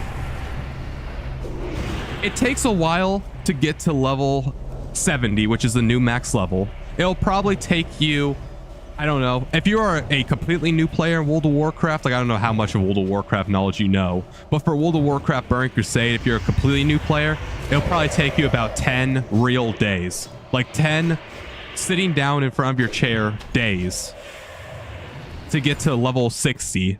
And then level 60 to 70 is the new content, Burning Crusade, and that's, so far I'm enjoying it. But the whole journey overall, like from 1 to 70, yeah, I would recommend it. It's pretty fun, but obviously the game apparently gets a lot better once we hit level 70. I personally never have played Burning Crusade Classic or Burning Crusade in general, so I don't know what the end game's right. I don't know what the end game is like, right? Like, I don't know if the raids are actually really good or the end game's better at 70. I'm not entirely sure. But with all MMOs, right? hitting level 70 is the best thing you could do, or hitting max level is the best thing you could do. But that is Burning Crusade. So most of the ads, right? Like, I'm sure if you've seen any ads online, they would be referring to World of Warcraft Midnight. That is the World of Warcraft that's been around since forever, that's been modernized and everything. I would honestly recommend that game to anybody, really. Like, if you want to start World of Warcraft, like if you've never played World of Warcraft before, I would say start World of Warcraft Midnight, just because of all the quality of life assurances. Like, there's all kinds of quality of life stuff that's been added into the game. If you're in it for the story, there's a huge caveat. Like, if you play games for the story, play World of Warcraft Classic, because it's going to make a lot more sense. But if you play games for the gameplay and the overall feel, play World of Warcraft Midnight. There, you would have to level all the way up to 80. That's the max level in that game. But overall, the whole gameplay pace is faster, more enjoyable, more faster pace, better quest dialogue, better cutscenes. The lore is pretty bad, honestly. Unfortunately, I have to say the lore is garbage. The lore is garbage in the new games, not because the lore is bad, but because of, since it's an 18-year-old game, the lore is just ugh. You know what I mean? Like, it's an 18-year-old game. Or no, it's a 20-year-old game, right? No, it's a 21-year-old game. Holy crap. World of Warcraft's been out for 21 years. So in World of Warcraft Midnight, which is retail, there is so much lore and so much stuff they tried to cram into it that there's too much stuff. Like, I believe, hold on, there's somebody in chat. Yeah, feels more real because it's not different timelines and planets. Yeah, there you go. Like, that is what I would highly recommend. Like, if you're in it for the lore, play Classic, because it just makes more sense. I mean, you said it right there, YouTube guy. I would play it. I think Classic is more comprehensible than retail. The road to 70 is so much more fun than retail max level. I actually disagree. I feel like retail max level is more fun than World of Warcraft Classic. But right now, I just like World of Warcraft Classic because it's nice, it's slower pace and easier to stream. The thing that I like about retail max level is the delves. I really like delves. I'm a huge proponent of delves, and I'm also a massive proponent of the raids in Mythic Plus. I'm a proponent of a lot of modern things in retail for max level, but it sucks because leveling sucks in retail. Like, to put the two things in perspective, in Burning Crusade, 1 to 70 is the game, and then max level is just extra. In Midnight, 1 to 70 is extra, or 1 to 80 is extra, and the max level is the game. It's so hard to explain. Like, when people say, is WoW worth getting into nowadays? Like, you have to hit a massive caveat. You gotta be like, well, yes, but which WoW are you talking about? Because I believe the thing about having there be so many World of Warcrafts, right, is I think there is a World of Warcraft for everybody. And that is always good. What's this?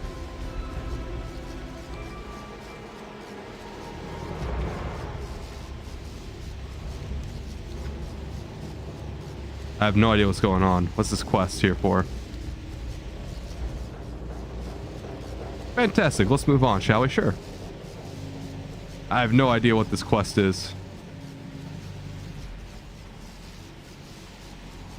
There is a quest back here. Wait, what happened? Why did it fail? What?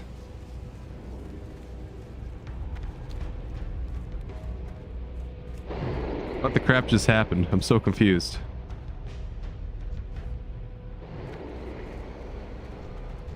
Why are people dying, by the way? Did I accidentally wipe the group by accepting that quest? I'm so confused.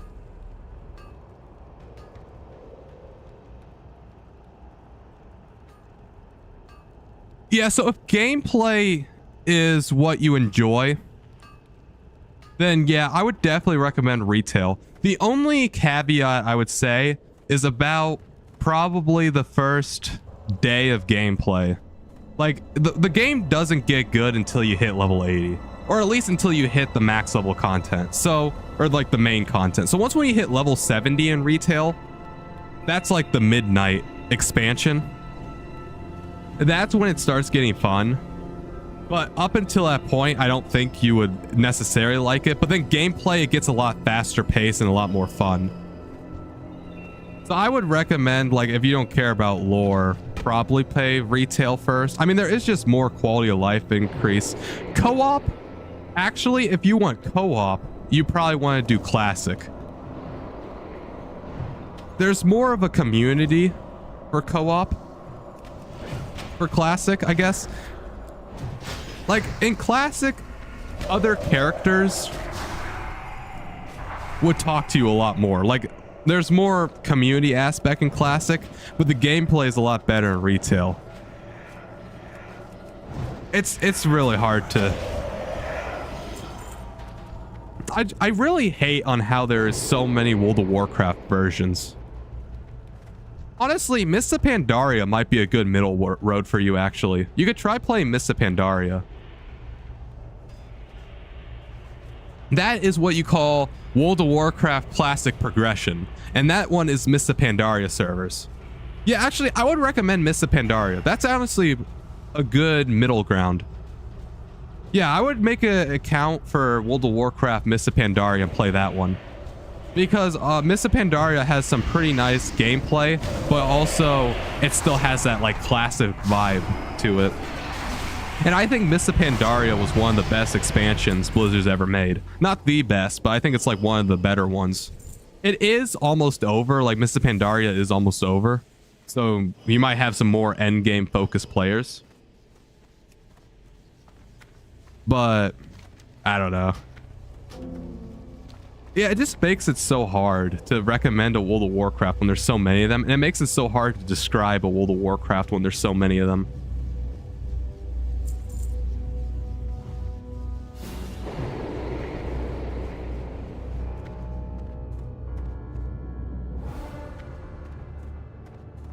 But yeah, I mean, maybe Mists of Pandaria might be the best, because I guess to put it, like, you have the sides of extremes, right? You have retail is on one extreme, classics on another extreme, and the Mists of Pandaria is the one in the middle. So you could try any of them. I mean, really, to be honest with you, they all kind of play the same. Like, the only difference in gameplay between Burning Crusade and retail is retail has a lot more quality of life. Like, for example, you almost never run out of mana in retail. You don't have like any energy management. The mobs, they're a lot stronger. Yeah, thanks for the insight. No problem, man. Like, what I would do, honestly, is like watch like a 5-minute YouTube video explaining probably all the World of Warcrafts, because like only you know like the exact gameplay you like, because like all the games are so different. It's the one thing I really don't like about World of Warcraft, because like when people ask, is World of Warcraft good to get into, there's 5 World of Warcraft versions out there, and each World of Warcraft version is similar enough to be called World of Warcraft, but is also different enough to be considered its own game. And since it's considered to be its own game, there's intricacies and different stuff all around. But yeah, I still, like, no matter what game you play, you are probably going to enjoy it. Like, there is probably the most optimal World of Warcraft for you, right? But like, over time, it grows on you, whether you're playing Burning Crusade, Mists of Pandaria, Hardcore, Classic, or Retail. They're all pretty good. I mean, there's a reason why Blizzard Entertainment is one of the biggest video game publishers out there. I mean, no matter which World of Warcraft game you play, you're probably going to like it. If you like this sort of gameplay, right? Like, not everybody likes the MMO type gameplay, but like, if you like MMO type gameplay, you're probably going to love World of Warcraft no matter what game you play.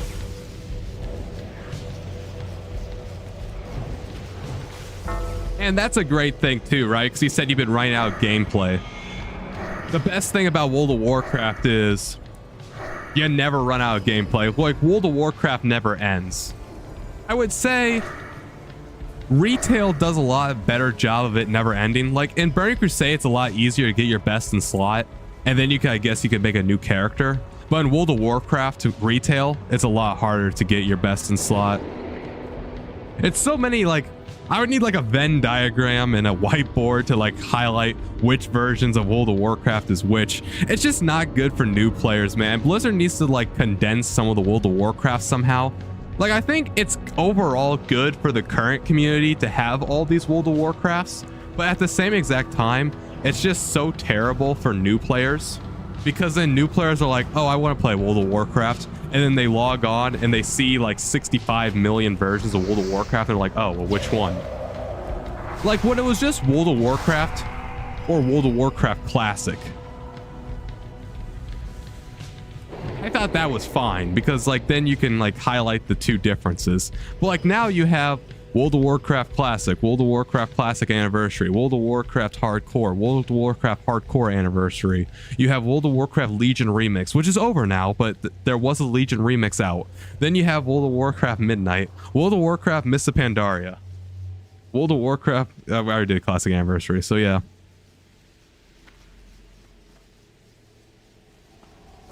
All right, let's get him. Epic battle. How exciting. Pop that. Holy crap. Holy crap. Why is he killing me? Wait, what? I have such Jesus. things to show He nuked us. Nexus Prince Shafar, bro. Shafar just nukes us. Like, Jesus. What are you supposed to do there? I have no idea what happened there. Like, no idea whatsoever.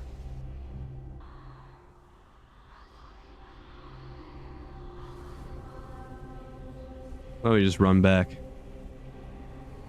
You know, another thing, I guess, is I think Blizzard themselves are literally like focusing on making their main game, like retail, the best. So like if you want like the most support, probably World of Warcraft retail as well for Midnight. But I don't know. I have no idea which one's better and which one's... I play all of them, and they all have their quirks, you know what I mean? They all have their quirks and what's bad about them, and they all have like some amazing stuff to do well. All I know is that by far, playing World of Warcraft is the best. And I mean the absolute best way to stream, like World of Warcraft Burning Crusade, because it's a lot more slower paced and easier. For now, most likely I'm going to play Binding of Isaac until it gets boring, because I just started recently. I've fallen in love, but otherwise I have no other games to play. Oh, you know what is also interesting? Something that I did forget to ask. Like, do you have a beefy computer? Like, how powerful is your computer? Because I know Binding of Isaac's a pretty, like, really easy game to run. Like, probably a potato can run Binding of Isaac. So, like, is your computer really strong or is it weak? Because that would actually determine a lot, too.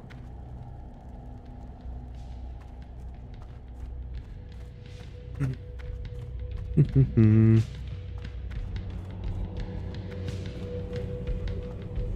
another thing about World of Warcraft is, and I don't know about finances, right? But my biggest problem with World of Warcraft is it is a subscription. So it's not like the Binding of Isaac, right? Where you can go on Steam, pay 20 bucks, and then it's yours.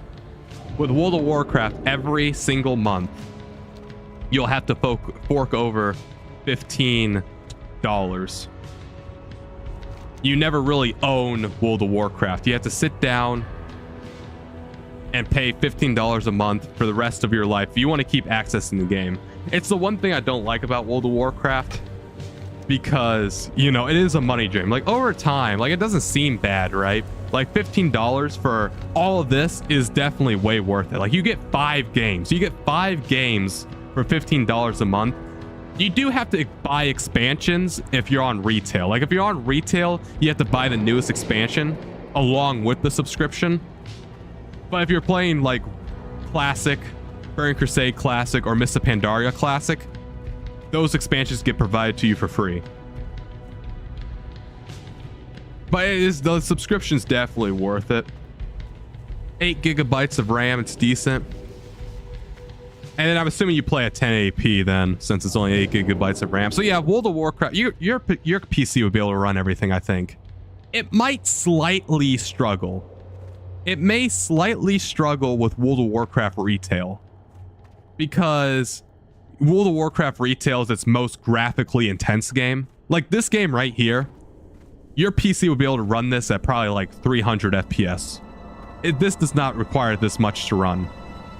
But if I was playing Midnight, like my PC, and I play the game at 2K, but my PC, which is like way better than yours, mine has 32 gigabytes of RAM. It gets about 55 frames, and it's a struggle to get 55 frames. So your PC would probably only get like 30 frames while playing World of Warcraft retail, or you could turn down the graphics. Like I said, I play in 2K, and I'm playing 4K right now. I'm playing 4K right now on World of Warcraft Burning Crusade, and I have a crisp 59 FPS on the dot. So just know that basically, if you look up the timeline of World of Warcraft, right? As you go on, the graphics get harder. So like Mists of Pandaria, your computer will also probably pretty much be able to run that. Fascinating things to show you. Like your PC would probably be able to run Mists of Pandaria as well. There's not much of a graphical difference. It's really just Midnight and retail that is a problem to run. But yeah, like my main gripe and the main thing that puts people off, and I completely understand, is the subscription format. I really wish you could just buy World of Warcraft and then you could just play it, you know what I mean? But it's $15 a month. I mean, when the newest games are $100 and you get infinitely more content in World of Warcraft, it is a good deal. But if you've been playing, like I think I recently seen something, like if you subscribe to World of Warcraft since its inception, like on its first day, you ended up paying like $5,000 or something to Blizzard, just if you never bought anything else in World of Warcraft, like you never participated in the cash store, just literally subscription times. You would pay like $5,000.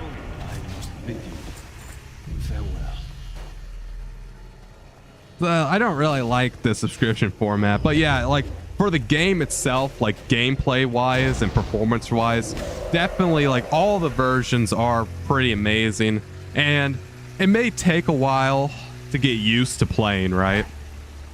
Like if you never played an MMO before, or like an RPG, it may take a bit used to get into the world and scenery, but the gameplay is pretty fun when you wrap your head around it. And Midnight, well, honestly, learning curve wise, Classic might be better because Classic has an easier rotation. I don't know. Yeah, I'm honestly not really sure. All I know is that I don't know. It's so hard. It is so complicated. Like Blizzard makes this so difficult to try to figure out which one's what and which one's good. But you know, overall, like, yes, I highly recommend World of Warcraft. Like, yes. That's all I really have to say. There we go. I mean, I feel like I've been yapping about it, not really saying much. You know what I mean? Like, I feel like I'm saying a lot of nothing. Okay. Now, so we never did complete the dungeon quest. But that's okay. We won't complete the dungeon quest. It's fine. We don't need to do the dungeon quest. I wanted to do every single quest, but I don't want to run that again because that took forever and it took me forever to get a tank. Yeah, I will say, Oxio, like if you think of it, because I guess it depends on what other game you're going to play. Because like if you buy, like let's say Grand Theft Auto, right? Grand Theft Auto is what, I think like $60 or something. Like GTA, when it's not on sale, it's about $60. Now you get access to GTA forever, the single player mode, right? You get access to it forever, whether it be 5 years from now or right now. You can play Grand Theft Auto, right? When you play World of Warcraft, you have to buy access to it basically for a whole month. That's $15. But you get access to 5 games. You get access to all the World of Warcraft versions. And there's also a free trial as well. You can play the free trial to make sure you like it as well. But you can never own World of Warcraft. So like, let's say you really enjoyed World of Warcraft today, but then you stopped playing it. And then you wanted to play World of Warcraft 5 years later. Well, then you have to once again fork over $15. Which is why some people end up just keeping their subscription active to World of Warcraft. You know, just like how anything else works. Netflix, Spotify, a gym membership. They just keep their subscription active just in case if they ever want to play World of Warcraft, they don't have to go through all the hassle of reactivating their account. It is definitely 100% cheap. Like, if you're only looking for like a month of gameplay or like 3 months of gameplay and enjoyment, by far World of Warcraft has the best price point, right?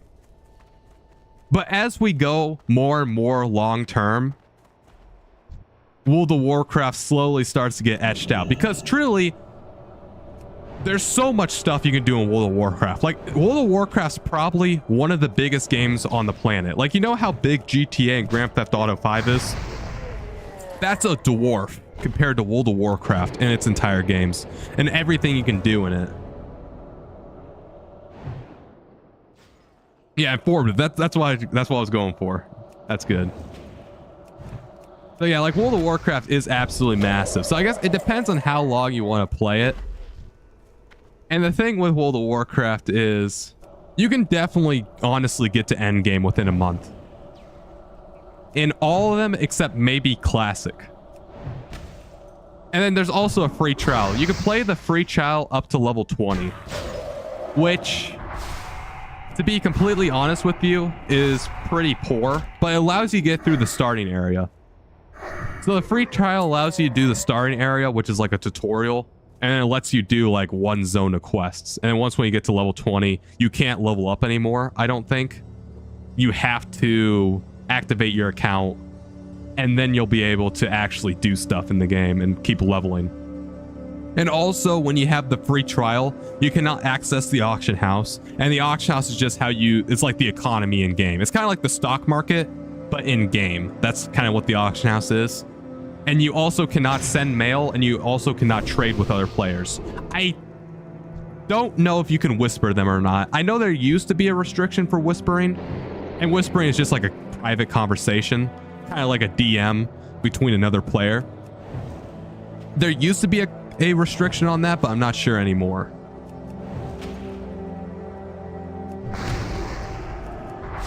It is a big research. Like, it's a big investment to research just because like the vast information. But like once when you understand what the 5 game modes are and like what the primary objective and audience is for the 5 game modes, it is really easy to make a decision.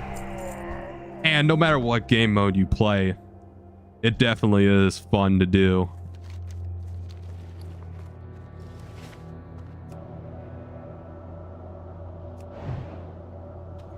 And you will never run out of content. It's like the great thing about World of Warcraft is, for me at least, like I played other games before, right? Baldur's Gate 3, Skyrim. I'm playing Clair Obscur 33. I remember I was playing Baldur's Gate 3 for the first time ever, right? And I was going through all the campaigns. I was going through all the campaigns and all the stuff.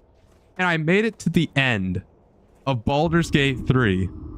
And I beat the Elder Brain. And I was like, what now though? Like, what am I going to do with my time? Like, you never have that point where it's like, oh, but now what do you do? In World of Warcraft, because the game never ends. Like, it is one of the worst things about these single player games is that you play the single player games and then it ends and then you don't know what to do. Like, because you invested all that time, you know, you kill Alduin, you kill the Netherbrain. I don't know what I guess the Paintress in Clair Obscure 33, but I don't know if you actually fight her or not. And then you're like, what now? Like in World of Warcraft, I've been playing World of Warcraft since I was 5. I'm still playing World of Warcraft. I very infrequently go back to play Skyrim and my other single player games, but it's always the same. And World of Warcraft, it's always different just because of how it's set up. Also, let me read that. The ogre threat, right? Wait, no, that's Blaze Edge Mountains. Where the crap? What's that called? Success. I gotta read that quest text because that's what I've been doing. For many years, Boulderfist ruled all over in the ogres in Outland. The ogres were united under one Kroll, and the content. Wait, content? Yeah, it says content. Another thing I don't like is that their quest text is garbage. Like, this is terrible to read. And their content with the lands that they were given in the past few months. We have lost many ogres to a new clan known as the War Maul. The War Maul have taken most of our land in Nagrand and killed our people. We have no choice but to take this town. We are being exterminated. Hey, do you have a 5-hour buff that gives 5% XP and damage? If you do, please invite me. The one I'm in... What?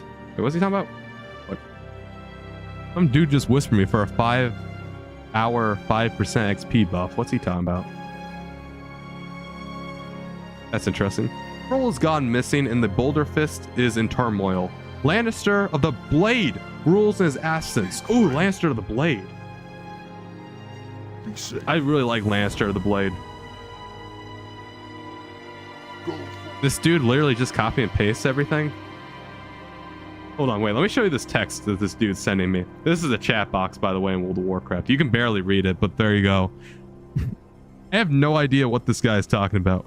Hey, do you have the 5-hour buff that gives 5% XP and damage? If you do, please invite me. The one that I'm in doesn't last very long. I say what, and he literally copies and pastes it. He gives no elaboration. I have no idea what play he's going at there. There we go. Put that back. I normally put my webcam over the chat just because, you know, if somebody types a mean word, my stream doesn't get nuked. You know what I mean? This just makes it so people don't, you know, type the N-word or something. I mean, I think if you type the N-word in game, it doesn't send. But I'm not entirely sure if, like, they figure out ways to get around it and stuff. Take what you've learned and tell Doran at Gondar. I can assure you that he won't be happy to know that our village was destroyed and many of our people killed because the ogres needed more place. May the ancestors watch over you. I will be hiding in the bushes if you need anything else. For the Horde. Alright, now we can go back in Nagrand. This is my favorite zone in Outland so far. I just love Nagrand. I'm just love Garrosh Hellscream, and this is where Garrosh Hellscream came from. I think Garrosh is one of the most interesting game characters ever created. He's just has that backstory, you know what I mean? Garrosh Hellscream has that backstory that goes crazy. That's another thing, actually. So, Oxio, have you ever played WoW before? Like, how much World of Warcraft knowledge do you have in general? Other than, like, here, because I'm sure you've heard of it before, right? Either from me or other people, because, like, you know, World of Warcraft is, like, it used to be one of the biggest game, or it used to be the biggest game. Like, World of Warcraft used to be what Fortnite is today. But even though it fell off a little bit, right? It still is one of the biggest games out there. Because, like, you know, if you have an attachment, like if you ever play Warcraft 3, if you ever play Warcraft 3 Reforged or Warcraft 3 in general, or any of the Blizzard games, oh, you don't have any attachment? Because I tell you, I mean, you don't have to play Warcraft 3, right? I didn't play Warcraft 3 before I played World of Warcraft. But Warcraft 3 is kind of the prequel to classic World of Warcraft. And if you play classic World of Warcraft, you will appreciate some things that Warcraft 3 talked about. And also Warcraft 3 is an amazing game as well. Warcraft 3 is more real-time strategy, though. I don't know if you like those games. Warcraft 3 is way different than World of Warcraft. Yeah, besides the existence. So yeah, I mean, I guess since you don't have any attachment whatsoever, I don't think it really matters which one. And you don't really care about the story either. Yeah, I guess honestly, really any World of Warcraft would be fine then. Because you don't really care about the story. Like, if you cared about the story, I would say start with Classic, just because it's the beginning, right? And the other World of Warcraft has been 18 years of existence. But yeah, honestly, really any World of Warcraft would probably be fine for you. Glad I could help. And you can, like, watch my other VODs and my other streams to see how it plays. I mean, this, like, there's a few add-ons, right? You have to download a few quality of life add-ons. But other than that, this is basically vanilla gameplay. Yo, talk to me. Keep it real. Hurry back. Excellent. Now, just have a few adjustments and this thing will be good as new. Oh, yes, your key. Here you go. By the way, the Jumpathon still has a few kinks that I need to work out. Just be careful. Glad I could help. Suggested players too? Now that you've been initiated, I think. Now you've been initiated, I want you to get me that egg. Use the jump. Okay, why are you walking around, bro? You just... Okay, I was trying to read that. Okay. Use the Jumpatron to try and hit the nest dead center, and be careful. Bodily injury or serious or permanent damage may occur from an odd jump. Oh, wait, hold on. I remember how this works. Why is this dude asking me to wait? What? What are we waiting for? Oh. Oh, that's why he asked me to wait. Wait, how much health does this dude have? So can this guy solo? I'm actually interested.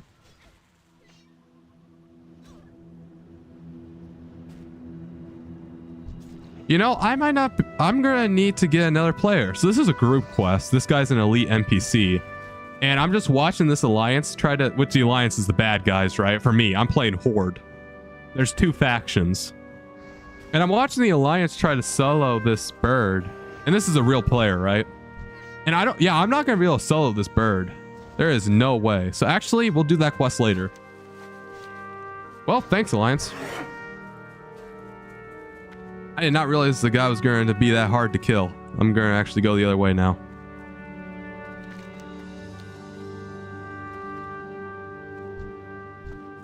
But yeah, honestly, probably try the free trial first, which would be World of Warcraft Midnight, the main game. It's the hard drive storage, like make sure you have a decent bit of hard drive space because the whole game is like 150 gigabytes or something. So make sure you have enough hard drive space, and then yeah, just try the free trial. It probably, like, I don't know, you probably get about 10-ish hours of gameplay out of the free trial. And if you vibe with it, you know, if you want more, then I would say World of Warcraft's for you.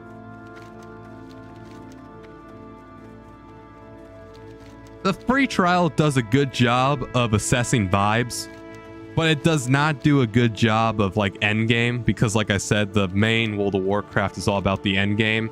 But the free trial is a good way of weeding out the kinks if you don't really like the gameplay or the movement or anything. Alright, let's turn in all these quests. I got, like, holy moly, we're gonna have to turn in a lot of quests. But I got a key. Oh, wait, oh, that's the Jumpathon. Okay, yeah. Yeah, this might get me 50% to 68. Got to go. Hey, thank you for stopping by, Oxio. And hey, I am curious if you, when you beat Binding of Isaac, I am curious on if you ended up going with World of Warcraft. So tell me if you ever did like it or not whenever you end up playing World of Warcraft. Thank you for stopping by stream. It's been a while. But yeah, really enjoy it. Alright, let's turn in all these quests.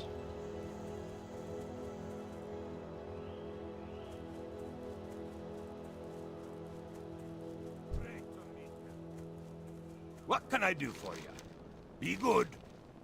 A fair start, but that's just the beginning. The lesser cleft hoof proves nothing. Let's move up to a bigger challenge. Keep your feet on the ground. You prove to me that you can find and take down a regular cleft hoof, but what about something far dangerous? Are the cleft hoof bulls? Bag yourself 30 of those, and then you can talk to me about your hunting prowess. Look for them all along the middle region of Nagrand and to the west. Be careful. Every day is a gift. Make the most of it, for tomorrow we shall stride the swifters over the plains we have today. We will spread our arms further and strain to achieve that which tonight we can only dream of, though it may ever elude us. Wow, that was a crazy poem. Did not understand a single thing. You must always push yourself if you are to one day stalk the mightiest of prey. While you may not be yet ready, I will point you in the right direction. There is another breed of windrock, even deadlier. Seek out the ravenous windrock to test your mettle against. You will then find them in the heart of Nagrand to the west and southwest. King's honor, friend. Be careful. That's a good tale. Of how you bagged all those stags, mage. But I think you could do better. I got something else in mind for you. This damned scratch is getting worse and worse of me, it would seem. So, are you up to killing for me one again? The time you're going to bag yourself some thorn gazers. They come together and are wilder than stags, so keep your wits about you. Look for them sheltered under the trees in the middle of Nagrand to the west and south. Come on, get out there and show Hemet what you're made of. I'll be fine. I believe a stag attacked that dude, and that's why he's basically dying. You know, basically decapacitated, just lying on the ground and stuff.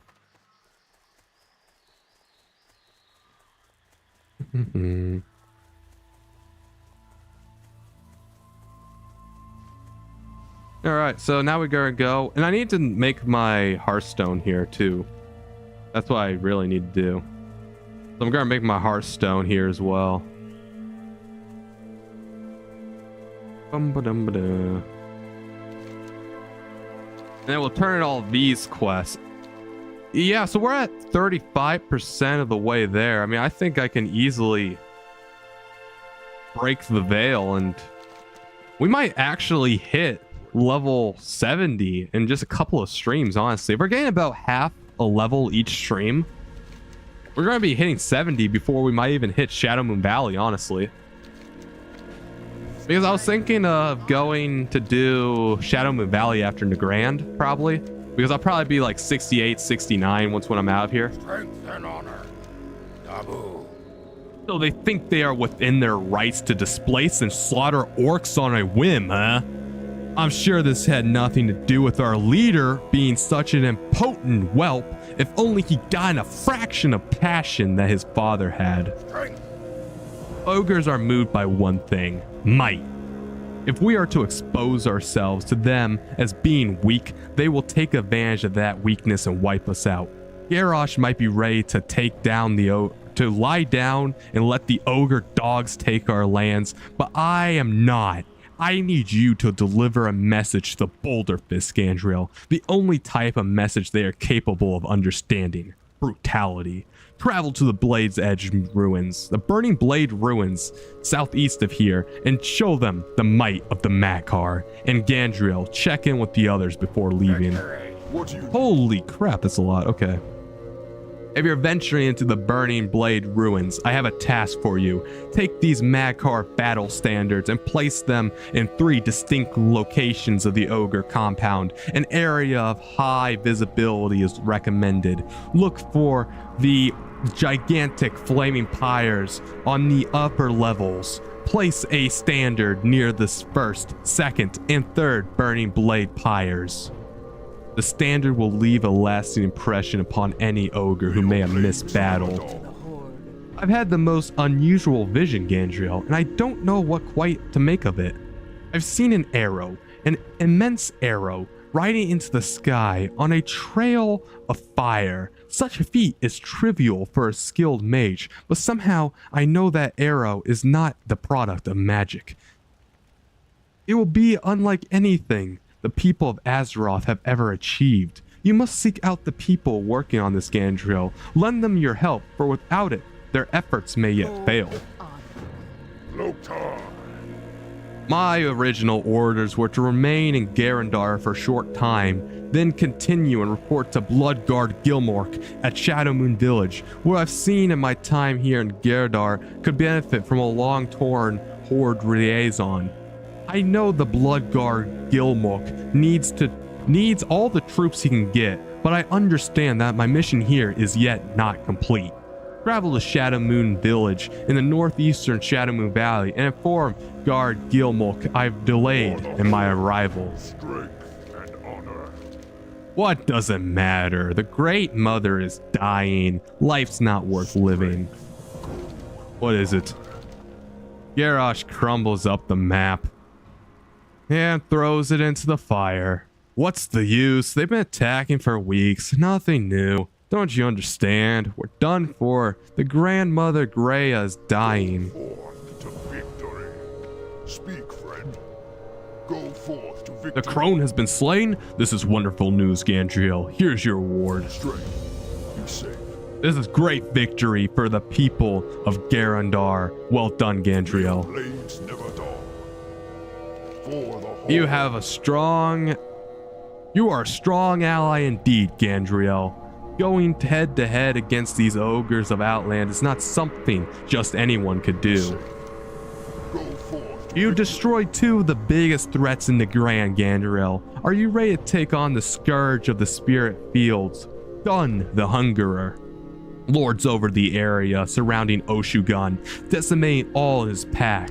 Thus far, none have been able to rid Nagrand of the ferocious Gron. Gather your allies and venture far into the Spirit Fields, far southeast of here near Oshugan, and track down Dun. Slay him, and I can assure you the rewards to compensate with the difficulty at hand. May your blades never dull. And yeah, those are just a repeatable quest. Brawl Hall.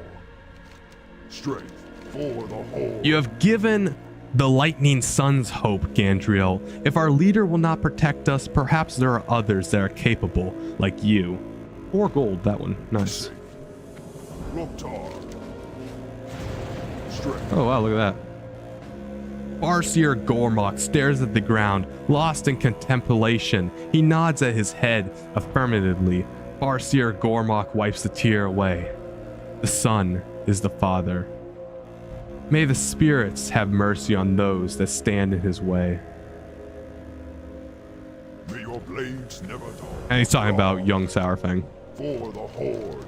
So this is the face of our enemy. I will have to put it on a pike and placed outside of Garandar near the gates should they think of attacking us again. They will see the consequences for their actions looking down upon them. Go forth to Nice. So yeah, that's all the quests done, right? Except like the elemental circle. But that's for later. and thunder. Strength and honor. Now I think we can make this our Hearthstone. Good luck with the questing. I'm going to sleep. See you next time. Have a wonderful night, man. I think I'm going to end my stream soon as well. And then I got to vacuum the basement and do something at 4 o'clock. What do you mean? Thanks for coming again. Be sure to like the stream like always, you know.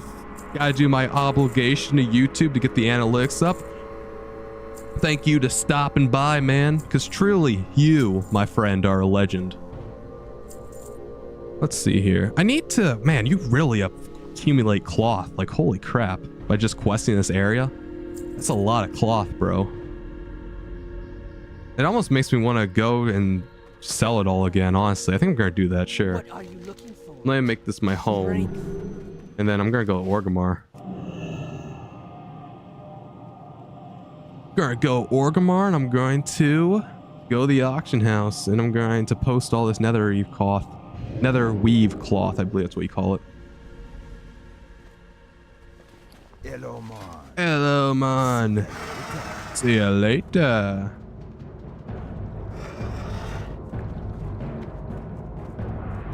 And then we'll hearth back, so then the Hearthstone's on cooldown, obviously.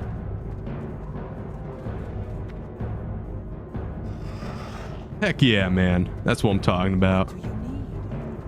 See y'all in the next one. Maybe even tomorrow, if I'm streaming tomorrow and if you happen to come across the stream. Feel vibes all around. Oh wow, 16 gold for all this cloth is crazy. Nice, dude. Like, holy crap. Look at all this money, bro. Bro, I got money, money, money. Oh, and the motes of air sell for money as well. Does buzzard meat? No. Yeah, the netherite cloth is already selling. That's a great thing about the cloth. It just basically auto sells. All right, now we can hearth back.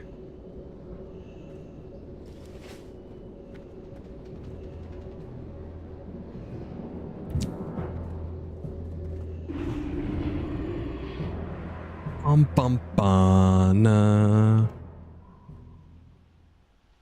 right, then this should be a rested area, right? Yes. All right, and then since everybody else is leaving, I think I'm gonna leave as well, just because I gotta do something in 30 minutes anyway. So let me just do my outro, because yesterday I couldn't because my PC exploded. So. And the stream crashed, so you always hate when that happens. But this time, the stream hopefully is not going to crash while I'm doing my outro. So anyway, thank each and every one of you for watching the stream, man. I am King Alex Gilbert, and whether you watch this stream for 5 seconds or the whole thing, or even if you watched it as a VOD, I truly appreciate you, because you took a risk with a random dude in his mom's basement streaming World of Warcraft Burning Crusade Classic. I mean, thanks. You could be watching something that you know you will enjoy, but instead, I hope you enjoyed this stream, man, because you make what I do special. Without you, I am looking like an insane person talking into a microphone. You know what I'm saying? You guys make it so I'm not insane, so thank you. Anyway, I hope you have an amazing day, an amazing week, an amazing century, amazing lifetime, amazing just ever. I hope you just have an amazing existence, man. I am King Alex Gilbert. Stay cool, stay chill, stay cool, chill, and let me end out the